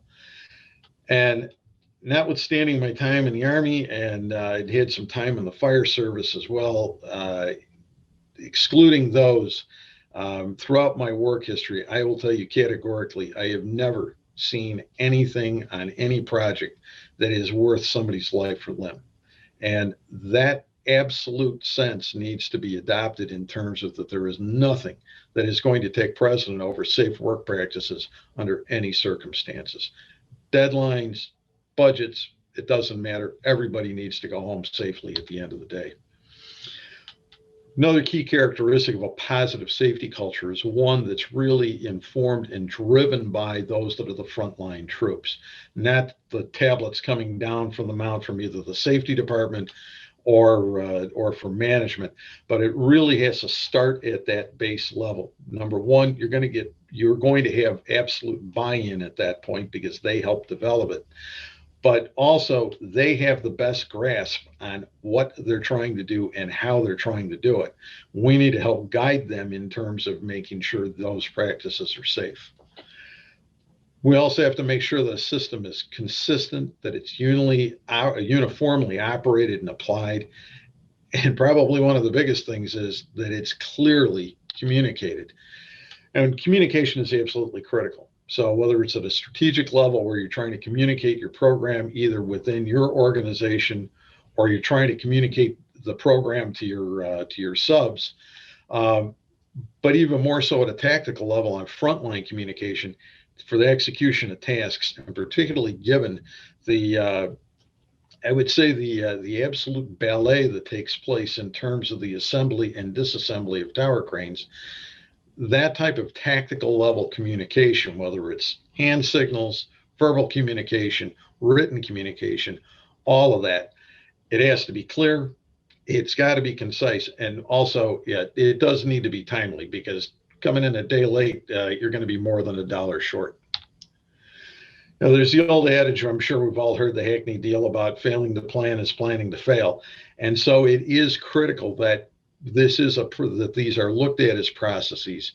The assembly and disassembly are taken as processes, and each of those incremental steps are broken down, analyzed, and looked at from a safety perspective. Along those lines, this is from Gateway. This is a project where we did the engineering along with them, and Central Contractors, part of the All family. It was their All's crane that was on this project. But this is an example of Gateway site-specific plan. And the elements that it contains are, you can see where, it runs everything from PPE through. This is a great hazard summary in terms of what we face. And this is also why in 15 minutes, there was no way I was going to get through this. So, we're dealing with everything from falls. Obviously, that's a massive risk. Dropped objects. And now, as we start to get into the delightful winter here in Chicago, we're going to be dealing with ice, snow conditions, which also deal for slips, trips, falls, but also dropped objects. You get ice knocked loose. You've got all of these different things that play into it. And also ancillary elements, aerial lifts that are being used, assist cranes, and so on. And so this type of a detailed analysis is really what needs to be gone through and shaken out. But again, start with those that are actually doing the work and begin to work to develop this. One of the things Gateway always implements too is that they have a fully written and fully communicated rescue plan, so that in the event, particularly that you've got a fall and you've got somebody that's hung up in their harness, that there is a rescue plan, and all of that's worked out in advance. So, part of this is too, it's the documentation and actual lift planning that goes on to know where your safe work zones are, where, any areas that you're going to overhang the public areas or outside of the project site, and also to work through the logistics of getting trucks in, the setup of the assist crane. And among some of the considerations too, don't go to sleep as far as the assist cranes or telehandlers are concerned, and so on. While this wasn't anything relating to a tower crane, it's a pretty clear picture of what can occur if the ground conditions aren't good for your assist crane. Can lend to a lot more excitement than I think anybody wants. Resources, a tap back to SCNRA. If anybody is attending here that is not a member of SCNRA, no, this is not a paid advertisement, and I am not a paid spokesman, but I will tell you that it is an outstanding organization for our industry, and absolutely you should look at joining as members. They have a couple of great documents that are out, which are one being the Tower Crane Assembly Disassembly Guide, great checklist to be able to work through, developed by manufacturers and users. And then also, as far as the assist cranes are concerned, you've got the mobile crane assembly and disassembly guide, because you're building your assist crane. So with that, Alex, that was the kind of the Evelyn Wood speed read of my session. And so at this point, I'll take questions, threats, innuendos, anything else anybody may have. So thanks very much. Thanks very much, Mike. That was really interesting. There's a couple of questions. One, as a consultant, from your point of view, are you seeing a reluctance for people to invest in your specialist engineering service just from the pressures of the pandemic? Are people thinking, oh, well, maybe we can not spend so much on engineering? There is some pressure there. This cuts all the way across. Fortunately, the clients that we have recognize the value that, whether it's us or another consultant, brings to the process and the need for that, and it's not seen so much as being superfluous. And in all honesty, the engineering that can be done up front can actually save a lot of money and a lot of problems by working through this ahead of time, as opposed to having 20 individuals standing around all scratching various body parts while they're trying to figure out what just went wrong. So upfront usually works a little bit better. Okay. Another thing that I often think about is, it strikes me that when you get to the end of a project, has there been enough consideration given to taking the crane out, and have perhaps some things changed along the way through the duration that have changed the way you can do it at the end? Is there enough thought given to that? In a lot of cases there is, but there are those cases where all of a sudden it's kind of the old "you can't get there from here" routine. And so yeah, that is part of the whole logistics planning process. And that's one of the things that we'll also look to focus on, is not simply, because usually the build is pretty straightforward, at least here in the States. I mean, you've got an open site, foundation has been put in.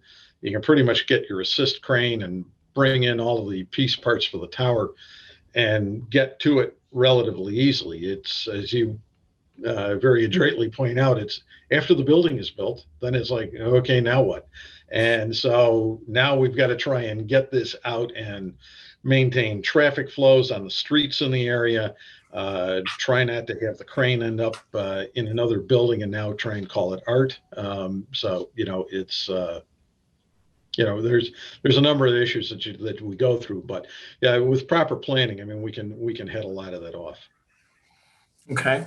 And anything that comes to mind, an unwanted incident perhaps that's happened during disassembly and assembly that you could highlight to us that gives some lessons learned from that? Well, one of the biggest things is, number one, make sure that the manufacturer's technical manual is followed, religiously through assembly and also through disassembly. I mean, it's their crane, their baby, they know it. But there are things from, in terms of some expediency, in terms of maintaining pinning when you're taking tower sections down, an awareness of the weather. You can get caught, and to have some fast moving weather come in. It's important to have those contingencies planned for and know how you're going to handle whatever threat that faces. Okay, well, thank you very much, Mike. Thanks for your time. That's much appreciated. Thank you. We're going to move on to the roundtable discussion next. That's going to be moderated by Deanne Schiffler, who's the editor of American Crane Transport magazine. I'd like to hand over straight away to Deanne. Thank you, Alex. So our panel discussion today covers the topic of tower crane inspections. We have a panel of 3 people from different backgrounds, but all with extensive tower crane experience. First is Joseph Turin. He's the training center instructor at Morrow Equipment. Then we have J.R. Moran, Director of Crane Operations at Contractor, Bracefield and Gorey. And then finally, Jeffrey Hammonds, President of J. Ham Group Consulting. Welcome to the 3 of you, and thank you for agreeing to participate on our panel. The format will be a 35-minute discussion. You're going to be answering a lot of questions, and then we would like to get questions from our viewers. Just use the Q&A function on the platform, and we will do our best to get through as many as we can. Okay, let's get started then with Joseph. What do you see as the roles of the different organizations involved, the crane owners, rental company, the contractor on site, and the crane manufacturer in terms of cranes inspections? Thank you, Diane. The first thing I would say is, under the crane owner or rental company side of the house, is just keeping the piece of equipment in the best working order you possibly can. That means getting it back to the yard, doing as much preventative maintenance as you possibly could. The contractor on site is basically, you need to provide a good working condition for everybody, a safe working condition for everybody on site. And then a crane manufacturer, basically providing a great product that follows all the safety regulations that we have here in the United States. And then also product support. So if any issues come up that a manufacturer would have to answer a question on, be able to provide that product support. Okay, great. Are there steps that a crane rental company or contractor should take even before the crane is shipped to the site, like having a quality control assurance program or setup program? Absolutely. The quality control program is everything to me in the industry. You basically have to think about what I want my equipment to look like and what I want the equipment to look like out on a job site. So a preventative maintenance program and a quality control program to me is everything with a crane rental company and a crane owner. Just making sure that everything's dialed in, because that always leads to safety out on the job site. To me, is if I can keep that piece of equipment out in the best working order, I think you're in a very good situation for everybody involved, whether it's the contractor, the owner, people working underneath the hook of the crane. Okay, well, so that leads into how important is that first inspection after you get the crane up?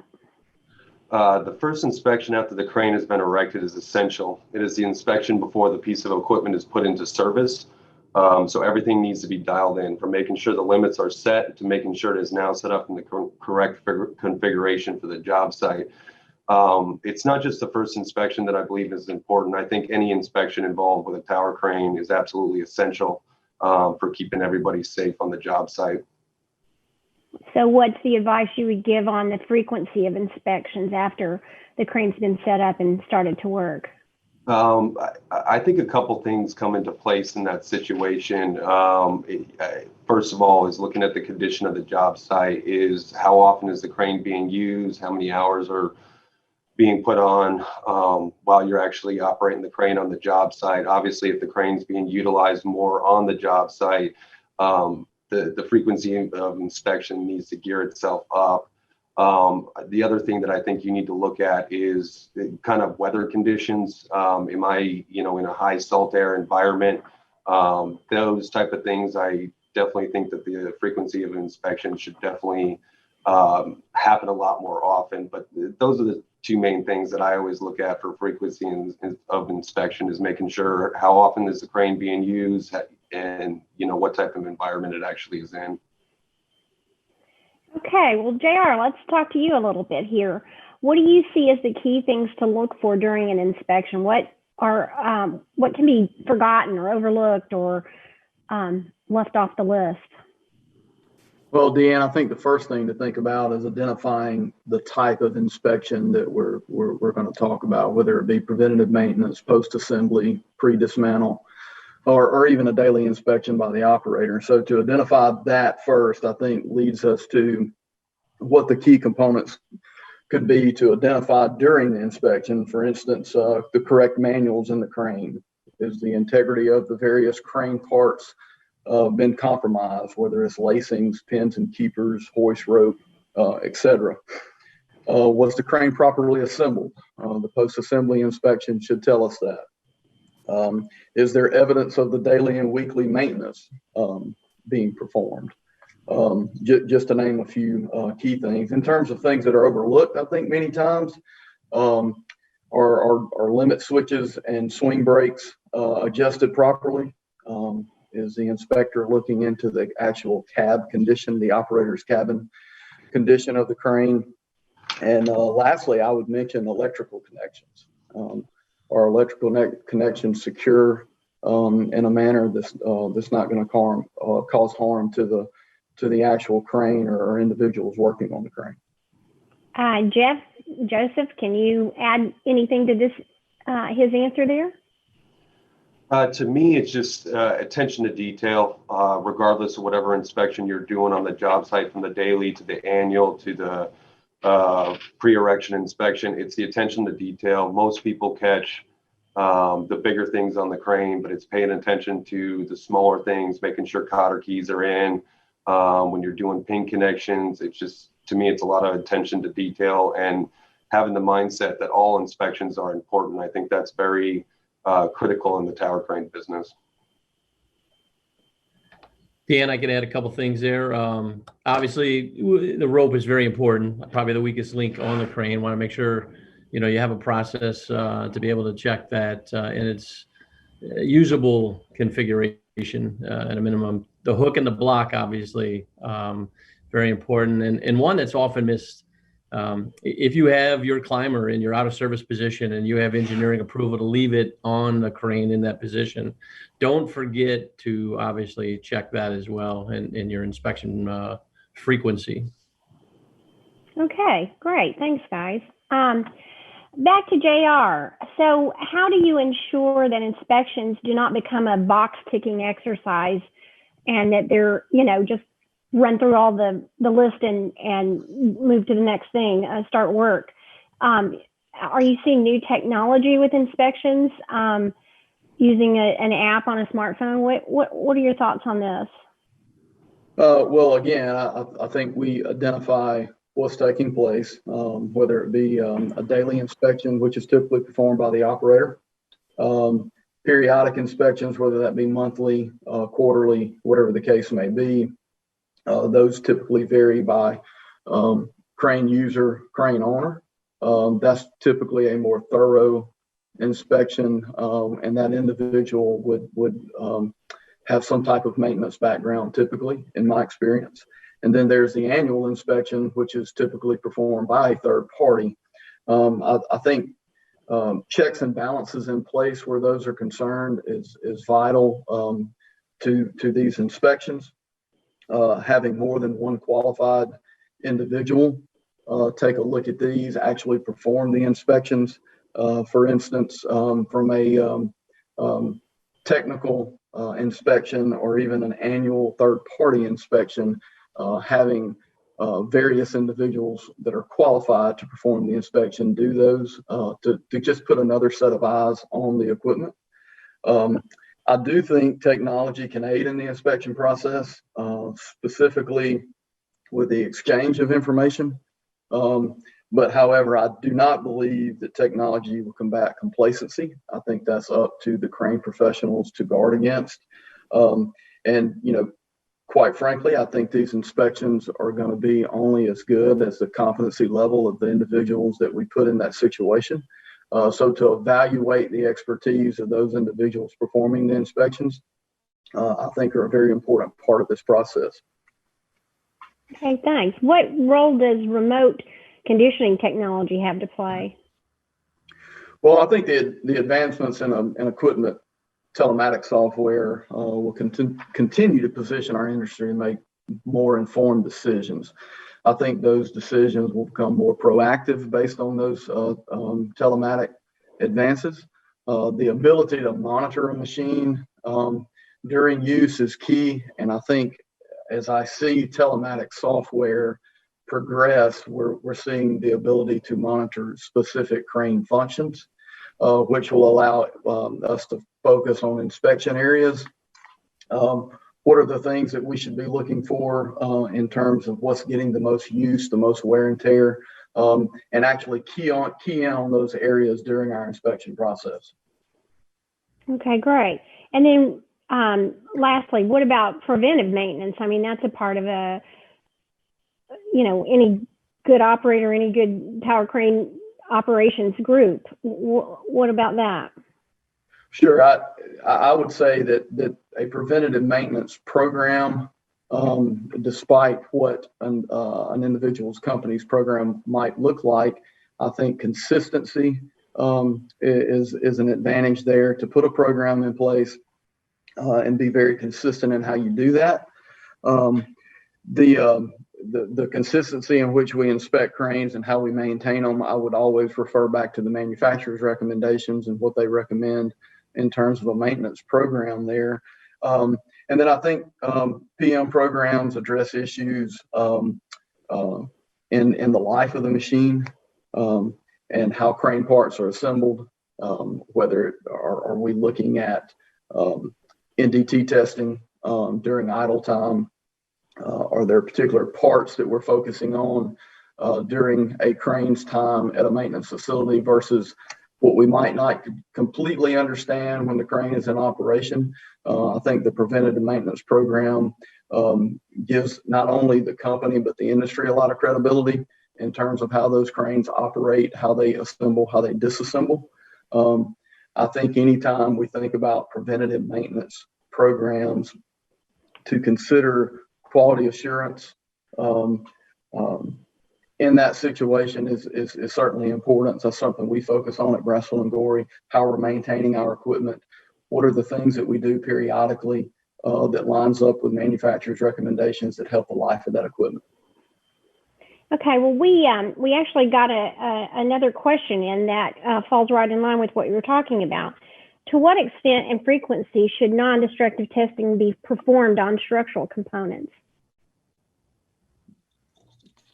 Well, I'm not aware of specific recommendations where that's concerned. In terms of some of the things that Bressel & Gorey has put in place, we try to do some level of NDT testing annually. We log that. We keep record of what we're testing. We separate those various parts that we're NDT testing versus what it has not been tested versus what's job ready. And we track that pretty closely. So I would say, that is really going to depend on the environment as well. If we're in the southern part of the United States, I think there's some environment issues there that come into play that you have to consider, as well as other parts. But I think the NDT testing standpoint is something that we've learned to be vital to our preventative maintenance program, and we concentrate on that. Jeff, what could you shed any light on that as well, on ND testing? Yeah, so if I'm not mistaken, I do believe there's some guidance in the ASME 30-point standard for NDT testing, specifically in the area of the hook. But like JR said, obviously having a process internal where you're knowing where most of your stress is where is going to take place over time, and establishing some type of frequency there where you're going to do the NDT test, in addition to obviously the hook that I already mentioned. Okay. Well, Jeff, there are some crane components that can only be checked by dismantling them. How do you deal with this when a crane is on site for a long, long time? I think first and foremost, obviously the site understanding, or having a partnership, if you will, with their crane provider, and understanding what those components are, and what types of wear and tear you could see over the long periods of time where it's got to start. I think obviously in this answer obviously will apply downstream later in this presentation, but I think there needs to be a pretty thorough, as Joseph said, quality control, inspections on these types of components, going through and ensuring you're not already at some type of wear or deficiency before you put it up for that long period of time. So I think you've got to have that process before, where you can minimize that opportunity for that downtime or that repair or fix that is going to take time and is going to be costly. I think once up, there needs to be a partnership that exists between your provider and the professional technician that's going to be involved in those inspections, having some type of process where a qualified technician is looking at those on some type of frequency basis. Obviously, the operator, can be a first line of defense in this area. It's probably going to contain a lot of skill sets and knowledge where this is concerned, but there may be some things like race bearings and tolerances and stuff like that, where a technician is necessary to lay eyes on with some type of frequency over the course of that anticipated time for that crane to be up. Oh, last, probably best to have a contingency plan also in the event that the worst case scenario takes place. Know what that is beforehand, so you're not reacting at that moment. Okay. What would you say are the most common problems or defects detected by an inspection? What, are the main causes? So obviously, we're going to look wear or tear a lot. We're going to look cord lacing opportunities, specifically perhaps where the trolley is going to ride over, those cords over, so much frequency. We're definitely going to look at metal fatigue, whether freestanding or tied back to a building. There's a tremendous amount of stress and torque forces taking place in this. So in these tower cranes. So, common areas like we've already discovered over time in the tower top, perhaps in the turntable, where we're seeing these forces down through the mast, checking bolts. If you have a torque process that's required on bolts, obviously you're going to check these things to make sure they're still within their tolerances at some type of frequency. The forces that are placed on the crane, dictate a lot of what we're going to maintain and check. So want to have some type of process for that. If you're tied back to a building, please don't leave out the collars, the struts, the floor shoes. Over time, you will find that floor shoe is going to want to move back and forth with the transfer of those forces, and is going to, lack of a better term, a nice technical industry term here, is going to wallow out that hole pretty good, and provide additional movement in your actions moving forward. I think that probably good answer right there. Okay, great, thanks. Well, apart from safe operation, can you describe other advantages of a really good inspection regime? Well, I think first and foremost, when you understand the downtime necessary and what you have to do, to repair something when it's already in the elevated position, and multiple crafts are using it, and you're shutting down multiple crafts throughout, a vertical job, the adherence to that inspection before getting started, very, very important, obviously. So having a process, which most crane owners or rental companies have a process for this, where they're going to detail an inspection through all components.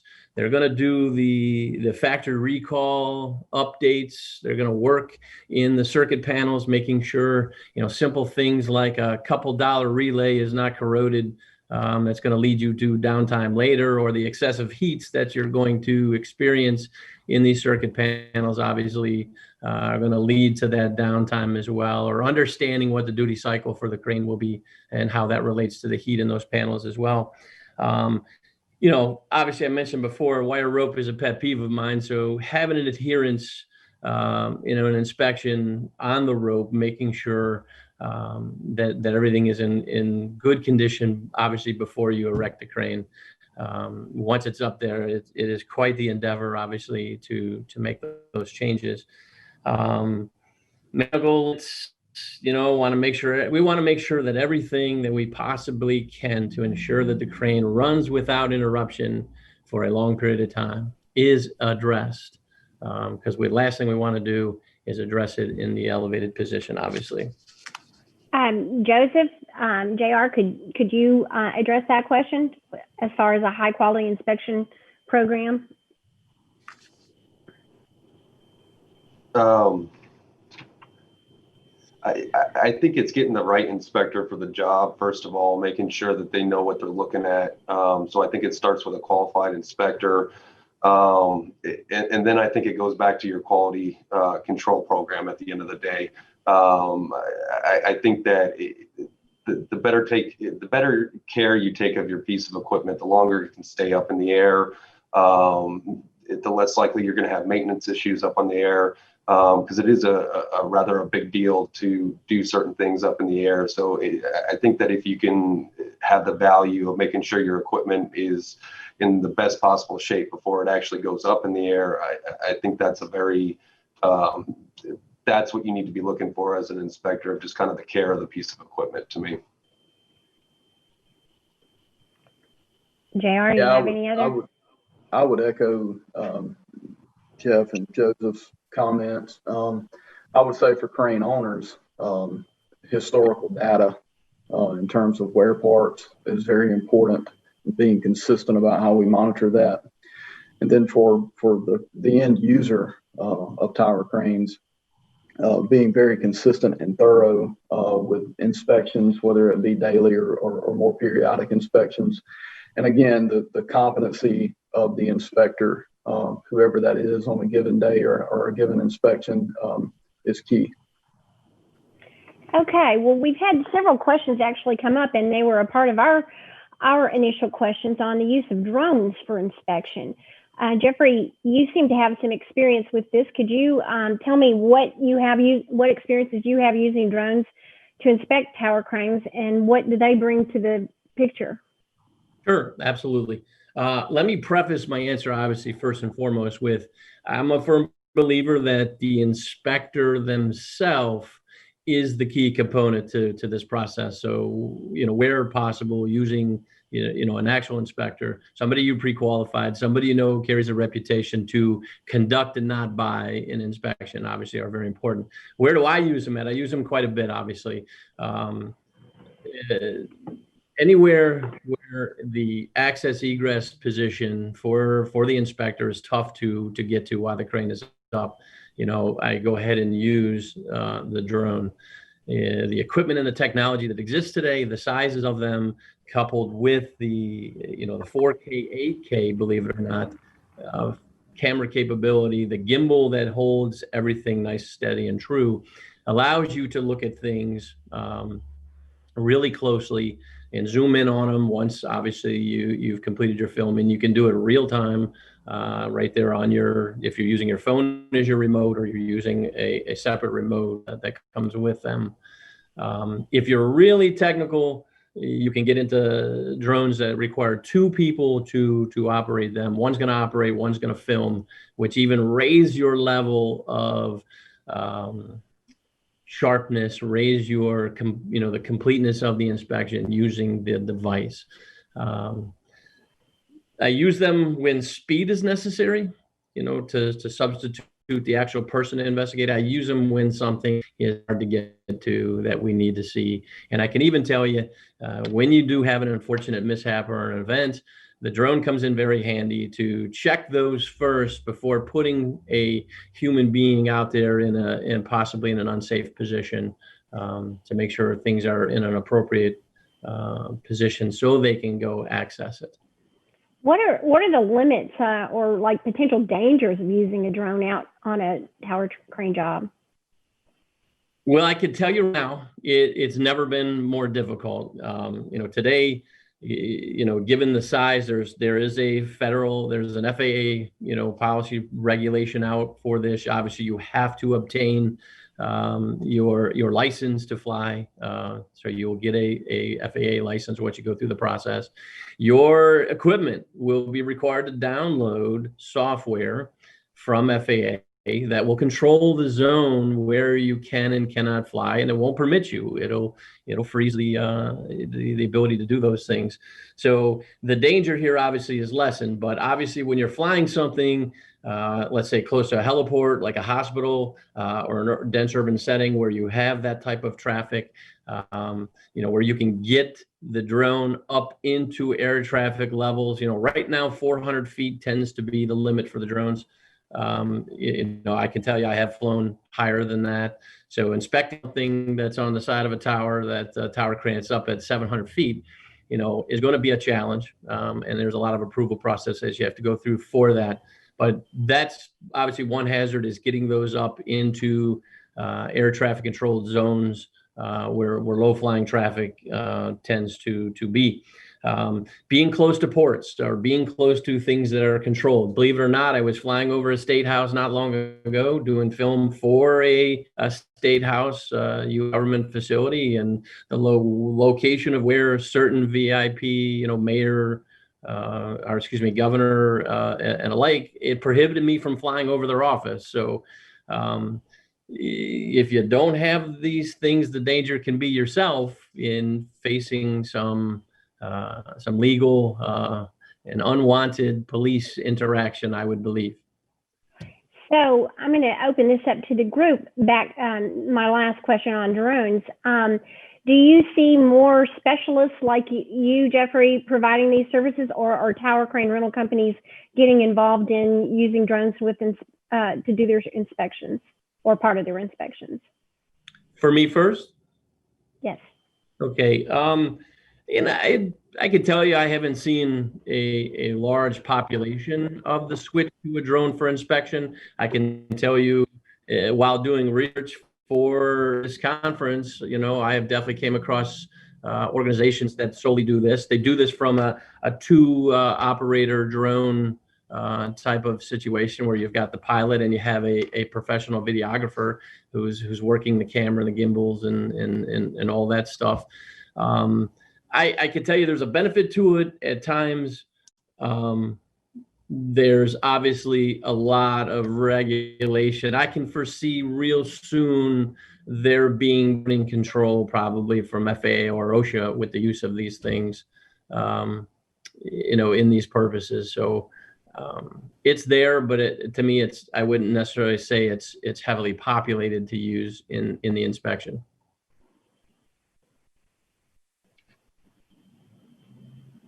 JR? Yeah, I mean, I think determining a standard of what's acceptable to inspect with a drone, and I believe there are some efforts moving in that direction to identify some things that we would all say is acceptable to inspect with a drone. And then obviously there are some things that requires human interaction.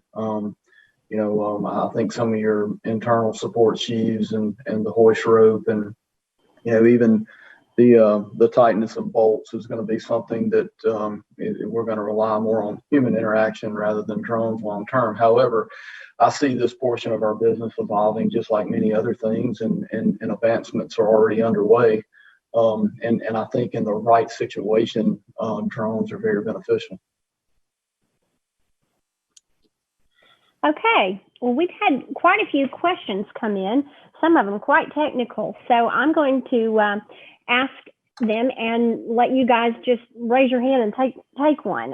The first one is there any focus on the age of the crane? I understand the testing requirements, but the age itself, should there be a more rigorous testing at a certain life of the crane?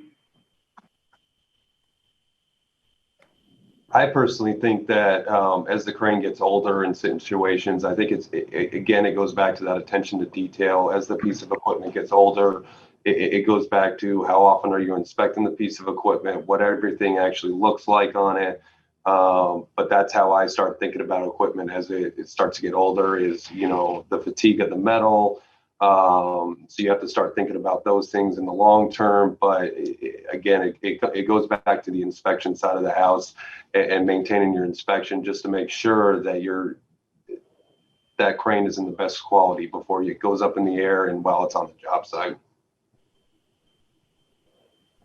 I can say there, for our colleagues and constituents in those dense urban settings like New York City, I could tell you there's been a lot of discussion here, a lot of movement without facts and science. I know that there was the challenge with the TG 1900s in that venue. I know that Philadelphia, obviously I live here, Philadelphia, considering the similar to same movement that New York was considering. I think Mike on the phone could probably talk more about Chicago and them trying to file suit. I think there's been push here. I don't think there's been any solid decision just yet, and I may be wrong. And I don't know if Rob Weiss is in the audience, but I don't think there's been a solid definitive push for the age restrictions on the crane. I know the TG 1900 has been eliminated per se, right? Am I wrong about that?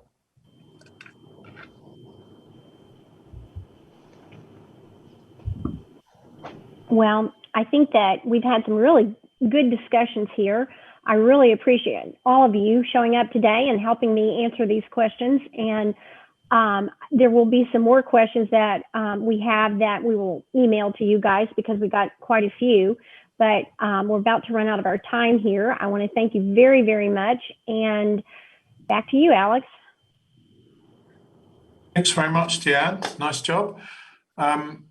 We're on to our final presentation now, where we return to the subject of rental contracts. We heard earlier from Jeff Haynes and Randy Pruse at USI, and now we get the perspective of someone who's running a tower crane rental, sales and service operation. Brian Ralston is Chief Financial Officer at P&J Archimet, and he's speaking on the topic of rental companies and contractual obligations. Over to you, Brian. Hello, I'm Brian Ralston. I'm with P&J.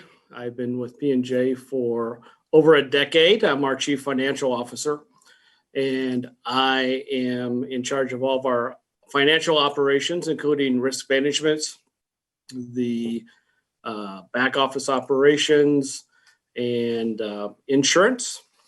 And in addition to that, I get to do all of our contracts. Prior to coming to P&J, I was in charge of I was with a couple of airlines through the great 2000s. So I've learned what not to do sometimes in business. And the old great thing in the airline business, the joke was how to become a millionaire. Well, you start off as a billionaire. First, I want to thank all of our other presenters for today. I think this has been a very good program. I want to thank all of everyone staying here with us and watching. It has been a very long, not a long thing, but a couple hours. And for everybody that's been here, it's been great. So I hope you have enjoyed this. Let me scroll down. Next page, if I can get that. Back in August, ACT put out their magazine, and we learned that there are about 2,191 units of tower cranes in North America, United States, Canada, and Mexico. And that's a very interesting number when you think about if you compare that to Singapore, which has about 5 million people in its country, and Singapore has 900 tower cranes. So it's a very interesting comparison between this region and that region, which when you think about that, it makes our area a very niche business, because in our economic theory of supply and demand, you can say that applies to anything. And looking at it, the number of tower cranes in the construction business makes the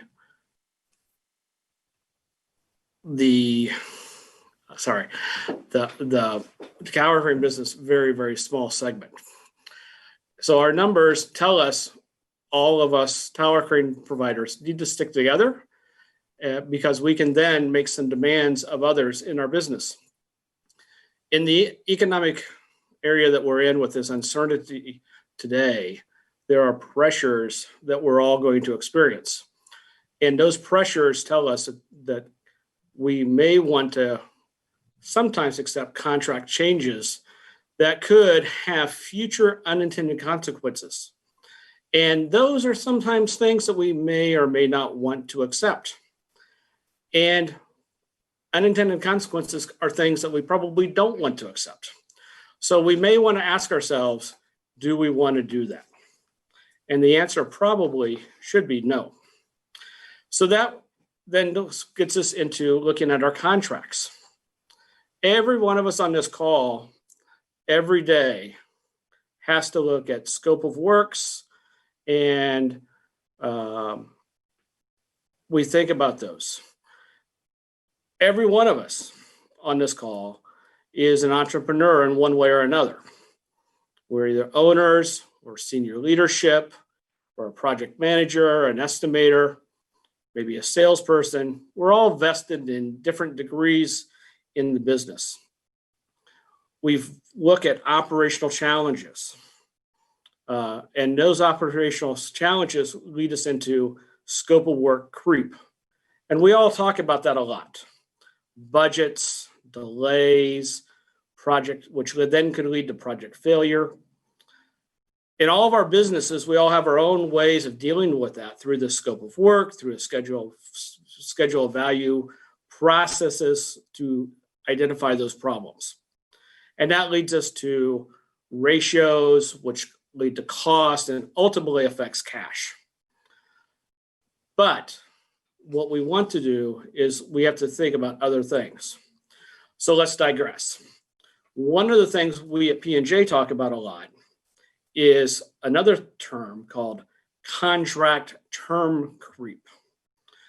And this is the misidentification of terms that are unique to our scope of work.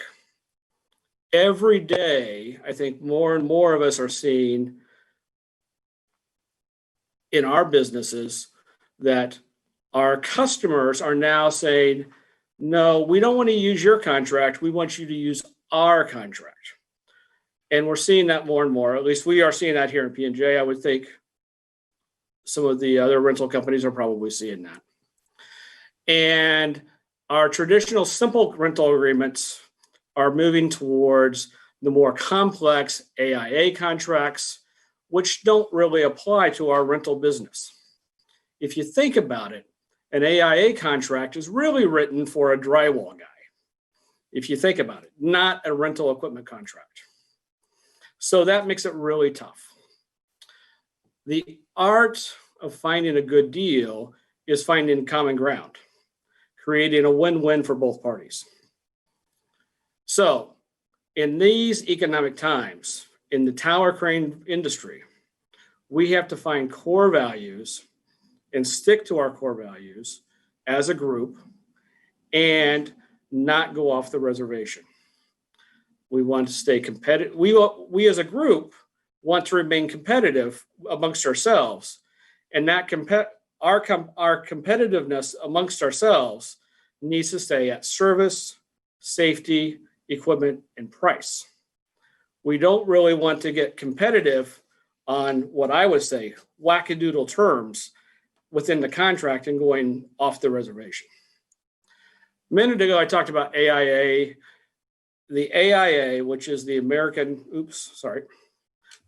Institute of Architects, they're great at drafting contracts and payment applications. There's also IRMI. It's a team of lawyers and insurance professionals, and they are great at writing stuff. We as a group are not going to be able to compete with these guys.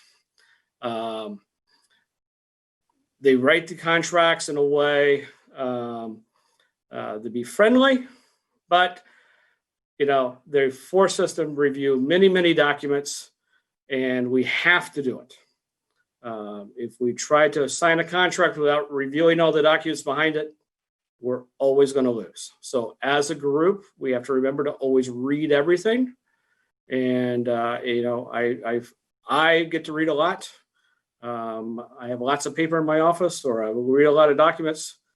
And I'm sure others that do this in their companies probably do the same thing. In these contracts, we have to remember that our customer has already negotiated this contract with their owner. And let's not kid ourselves, the tower crane portion of a contract is very, very small.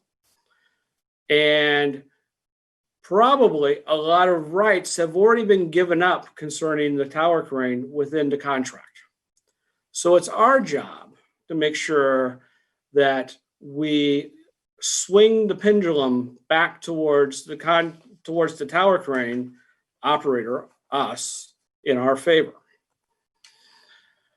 So as we take a deeper dive back into some contract terms, before we get here into Cash is King, let's start taking a look at how we're going to negotiate this. I tried to take a look at it in a way of asking a lot of questions before I get into the negotiation. I try to find out, how does my customer handle their business? I try to ask them questions.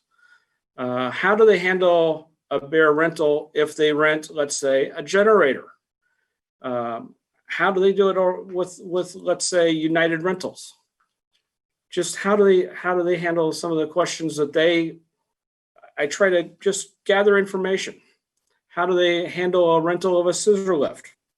I'm just looking for information and take notes, because what I'm trying to learn is I want to make sure later when we're negotiating the contract, if something comes up, I want to make sure I'm being treated the exact same way that they're treating other vendors.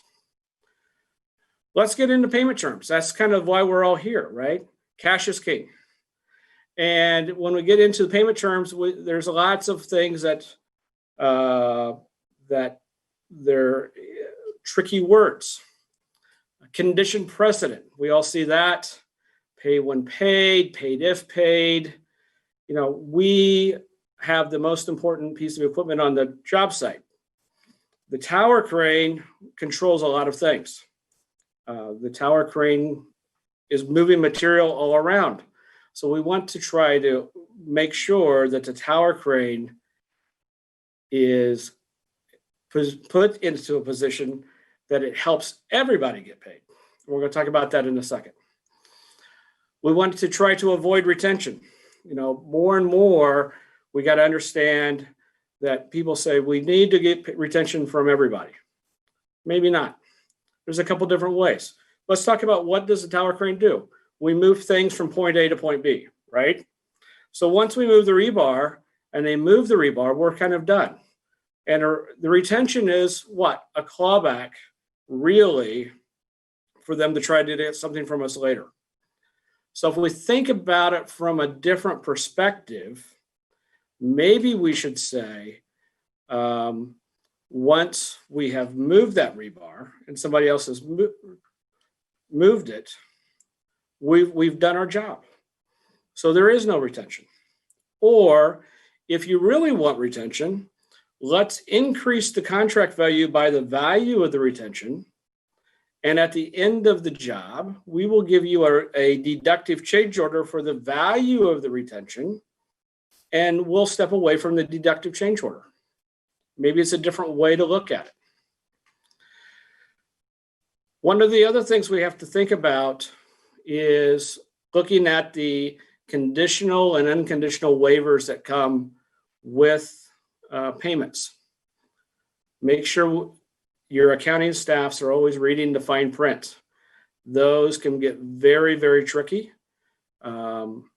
We have seen some cases where different states have different rules.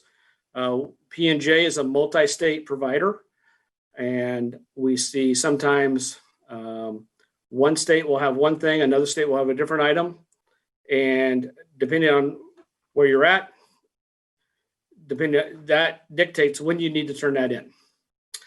Some have very fine rules about you don't have to turn it in until you receive the final payment. And customers will try to get you to send it in before that, and then they don't have to send you the final payment. So it's very important that you read that, or instruct your accounting teams to read that. We try to define substantial completion as when the crane is demobilized from the job site. You can use that for a variety of different things. Helps us with final payment if we have a timing mechanism as to when the final payment is to be sent to us. Can also limit the time limit for how long a certificate of insurance has to be issued for the job site. But the biggest thing we try to work on is collections, and tying back to the pay when paid or condition precedent. And we want to try to figure out how to turn collections into a win-win with our customer. I'm a big baseball guy. I love baseball. And one of my favorite movies came out 5 or 6 years ago, which was 42. And some of you guys might remember that. It was the story of Jackie Robinson when he came into Major League Baseball. And one of the storylines was the owner of the Brooklyn Dodgers had empathy for other people that didn't understand why he was trying to bring Jackie Robinson into baseball. And empathy really means, in business, a rational and logical process to see a perspective for others. So if when you turn it around and think about that from a payment perspective, if we can then convince our customer that the customer hasn't been paid, you as the tower crane provider hasn't been paid, which means all the other subs haven't been paid, and we, the tower crane provider, and the customer can work together versus the customer, the owner, to get paid. Now we can turn this into a win-win for the customer and us to get paid, and we're on the same side of the fence, which is a great thing, because then that can help us with a lot of other issues to make this a great job for both parties. This then leads us down into the path of change orders, because change orders have to be addressed timely. We all know this. And we have to be very careful as we negotiate contracts that we put, that we look at those notice provisions of when we have to provide notice about change orders and get those processed timely so we can make sure we don't lose any rights. And we have to be more and more cognizant with operations and accounting to follow up and get those executed. Because again, we come back, cash is king. The payment systems that our customers are now using, Textura, client systems, pay apps, they're unforgiving. And if you don't have the change orders executed, we are not going to get paid. And again, cash is king. AIA contracts, move claim disputes up to the IDM, which could be the architect, and the architect's really not on our side. He's hired by the owner, and that could be a problem. Maybe not so much because it's the contractor that has to defend that, but it could be a problem if it happens.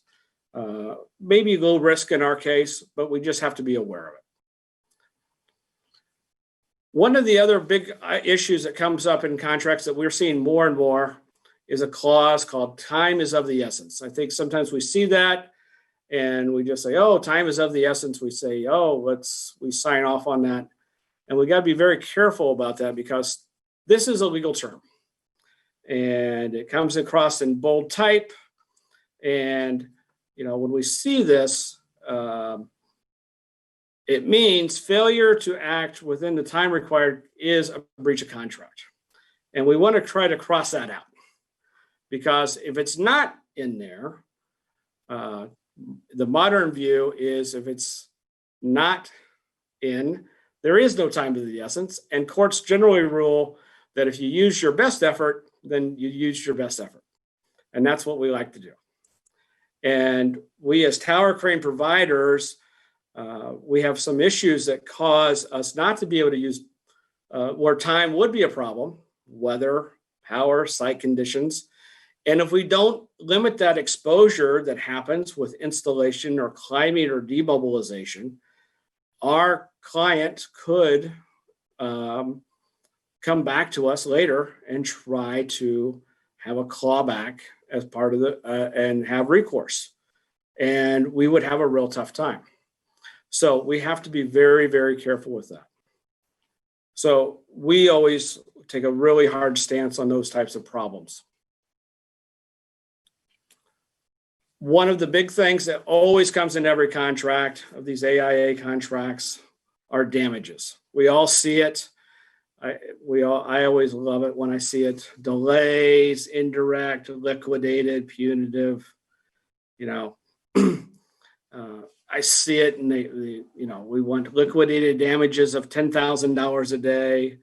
I just laugh because they only want to pay us $15,000 a month in rent. It makes my day. And so we want to try to limit those. And we want to get them completely struck out, or we want to get them no greater than what we are getting paid. But one of the bigger things that we have to be very, very careful about when we go through these contracts is we want to get rid of all the gotchas. The gotchas I mean by that are there's a lot of times people put one sentences in some obscure paragraph that will say, you will be responsible for this particular problem if it happens. And it should be in the indemnification section, but they put it in some place that just seems really weird. You have to make sure you're reading every line item and to cross those things out, get them out and get it all into one section so that way it's nice and tidy. It'll make life much, much easier for you later on if there is a problem. But lastly, it's all about limiting risk exposure.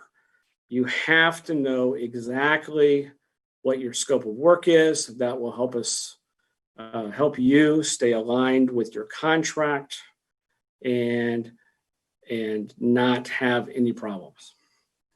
And if it doesn't pass the common sense test, usually it's a problem. So we want to limit unintended consequences and remember that the contract is a marathon, not a sprint. This reminds me of, kind of another one of great sports movies that I've watched over the years is Invincible. It's about a sports guy from Philadelphia who was a school teacher Vince Papale, who walked on to the Philadelphia Eagles in the 70s. One of the lines was that there are strength in numbers. And when I think about that, and knowing that there's only just over 2,000 tower cranes in North America, it helps us know that because we're a small group, if we stay together and we don't go off the reservation with our contract terms, and we stay with creating win-wins for ourselves, we can force contractors to work with us in a way that works for us, so that way we can stay together and keep the contract the way we want it, and keep competition for us where we sell service, safety, equipment, and price. Because this is how we are going to move our industry forward, and this is what we want. So again, I want to thank everybody for joining us today, and we will see you, hopefully everyone, next year in person and not virtually.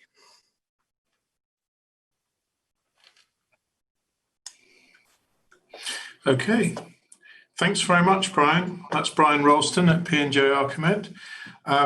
We've got some questions from your view from the equipment owner perspective. I've got a question here. Have you experienced payment issues, Brian, with the result of the pandemic? Have contractors continued to pay rental even during lockdowns?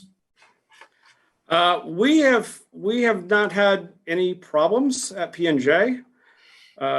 We keep our terms pretty tight, and we use a very good system of follow-up, and it's worked very well for us. Okay. Have you seen an increase over the last 6 months during the pandemic in the number of change orders that you have? Yes, we've seen a lot of change orders, and we've also seen a lot of people dragging their feet on wanting to sign them and getting them back to us. And it's put a lot of stress on staff to do that, but it's one of those things we have to do. And as long as I think people use a good follow-up system of keeping track and working through that process, it works well. Okay. So, for those, I think you have to be really very well organized. And as long as you maintain that process, you can work through that stuff very well. Okay. And in those, what kind of situations would you need special help on contracts, or do you do it all in-house yourself? Well, we do a lot in-house, but there are times where, yes, I do call outside counsel every once in a while when there are new things that I see that come across where there's new language that someone has come up with. It just seems completely off the wall, or what I call wackadoodle. And I will then pull in outside counsel to help me out between either indemnity or how indemnity is related to insurance, because those are the two biggest risk areas that one can run into of having a problem. Okay, so just on that subject of insurance, maybe Randy Pruse, would you have anything to say from an insurance perspective on this contract changes?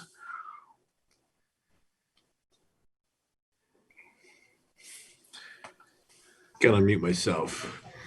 Yeah, I think to Brian's point, identifying scope of work really is paramount, right? And understanding the roles and responsibilities of the various parties and kind of bringing that into the contract realm and making the contracts really reflect the scope of work.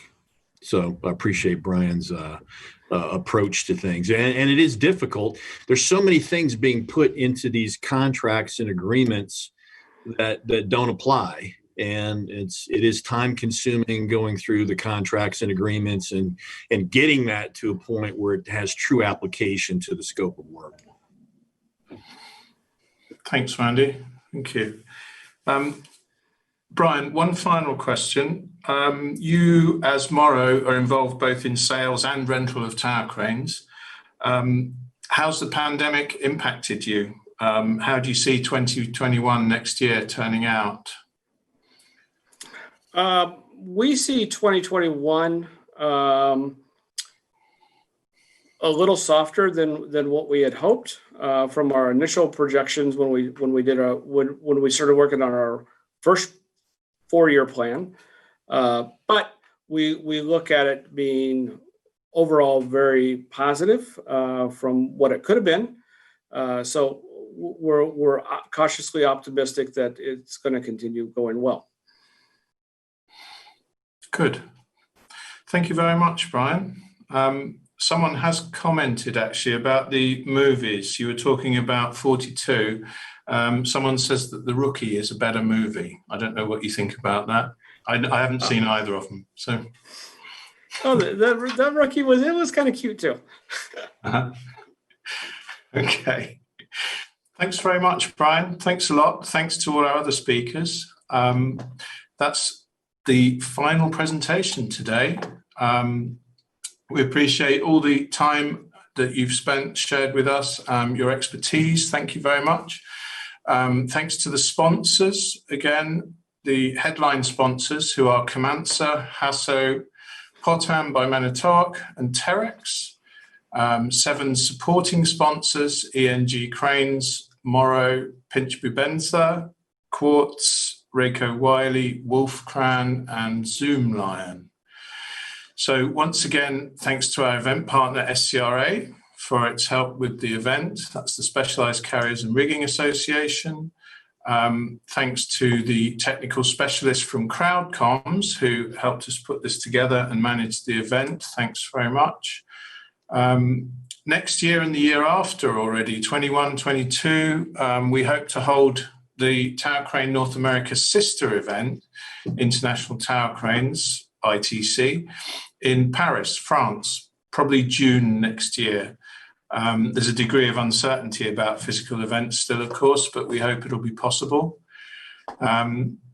Next Tower Cranes North America is scheduled for early summer 2022, which is likely to be in Miami, Florida. Have a look on ACT and International Cranes websites regularly, and we'll give updates on when or where these events might be happening. We hope you've enjoyed Tower Cranes North America today, and thanks very much for watching. Good day.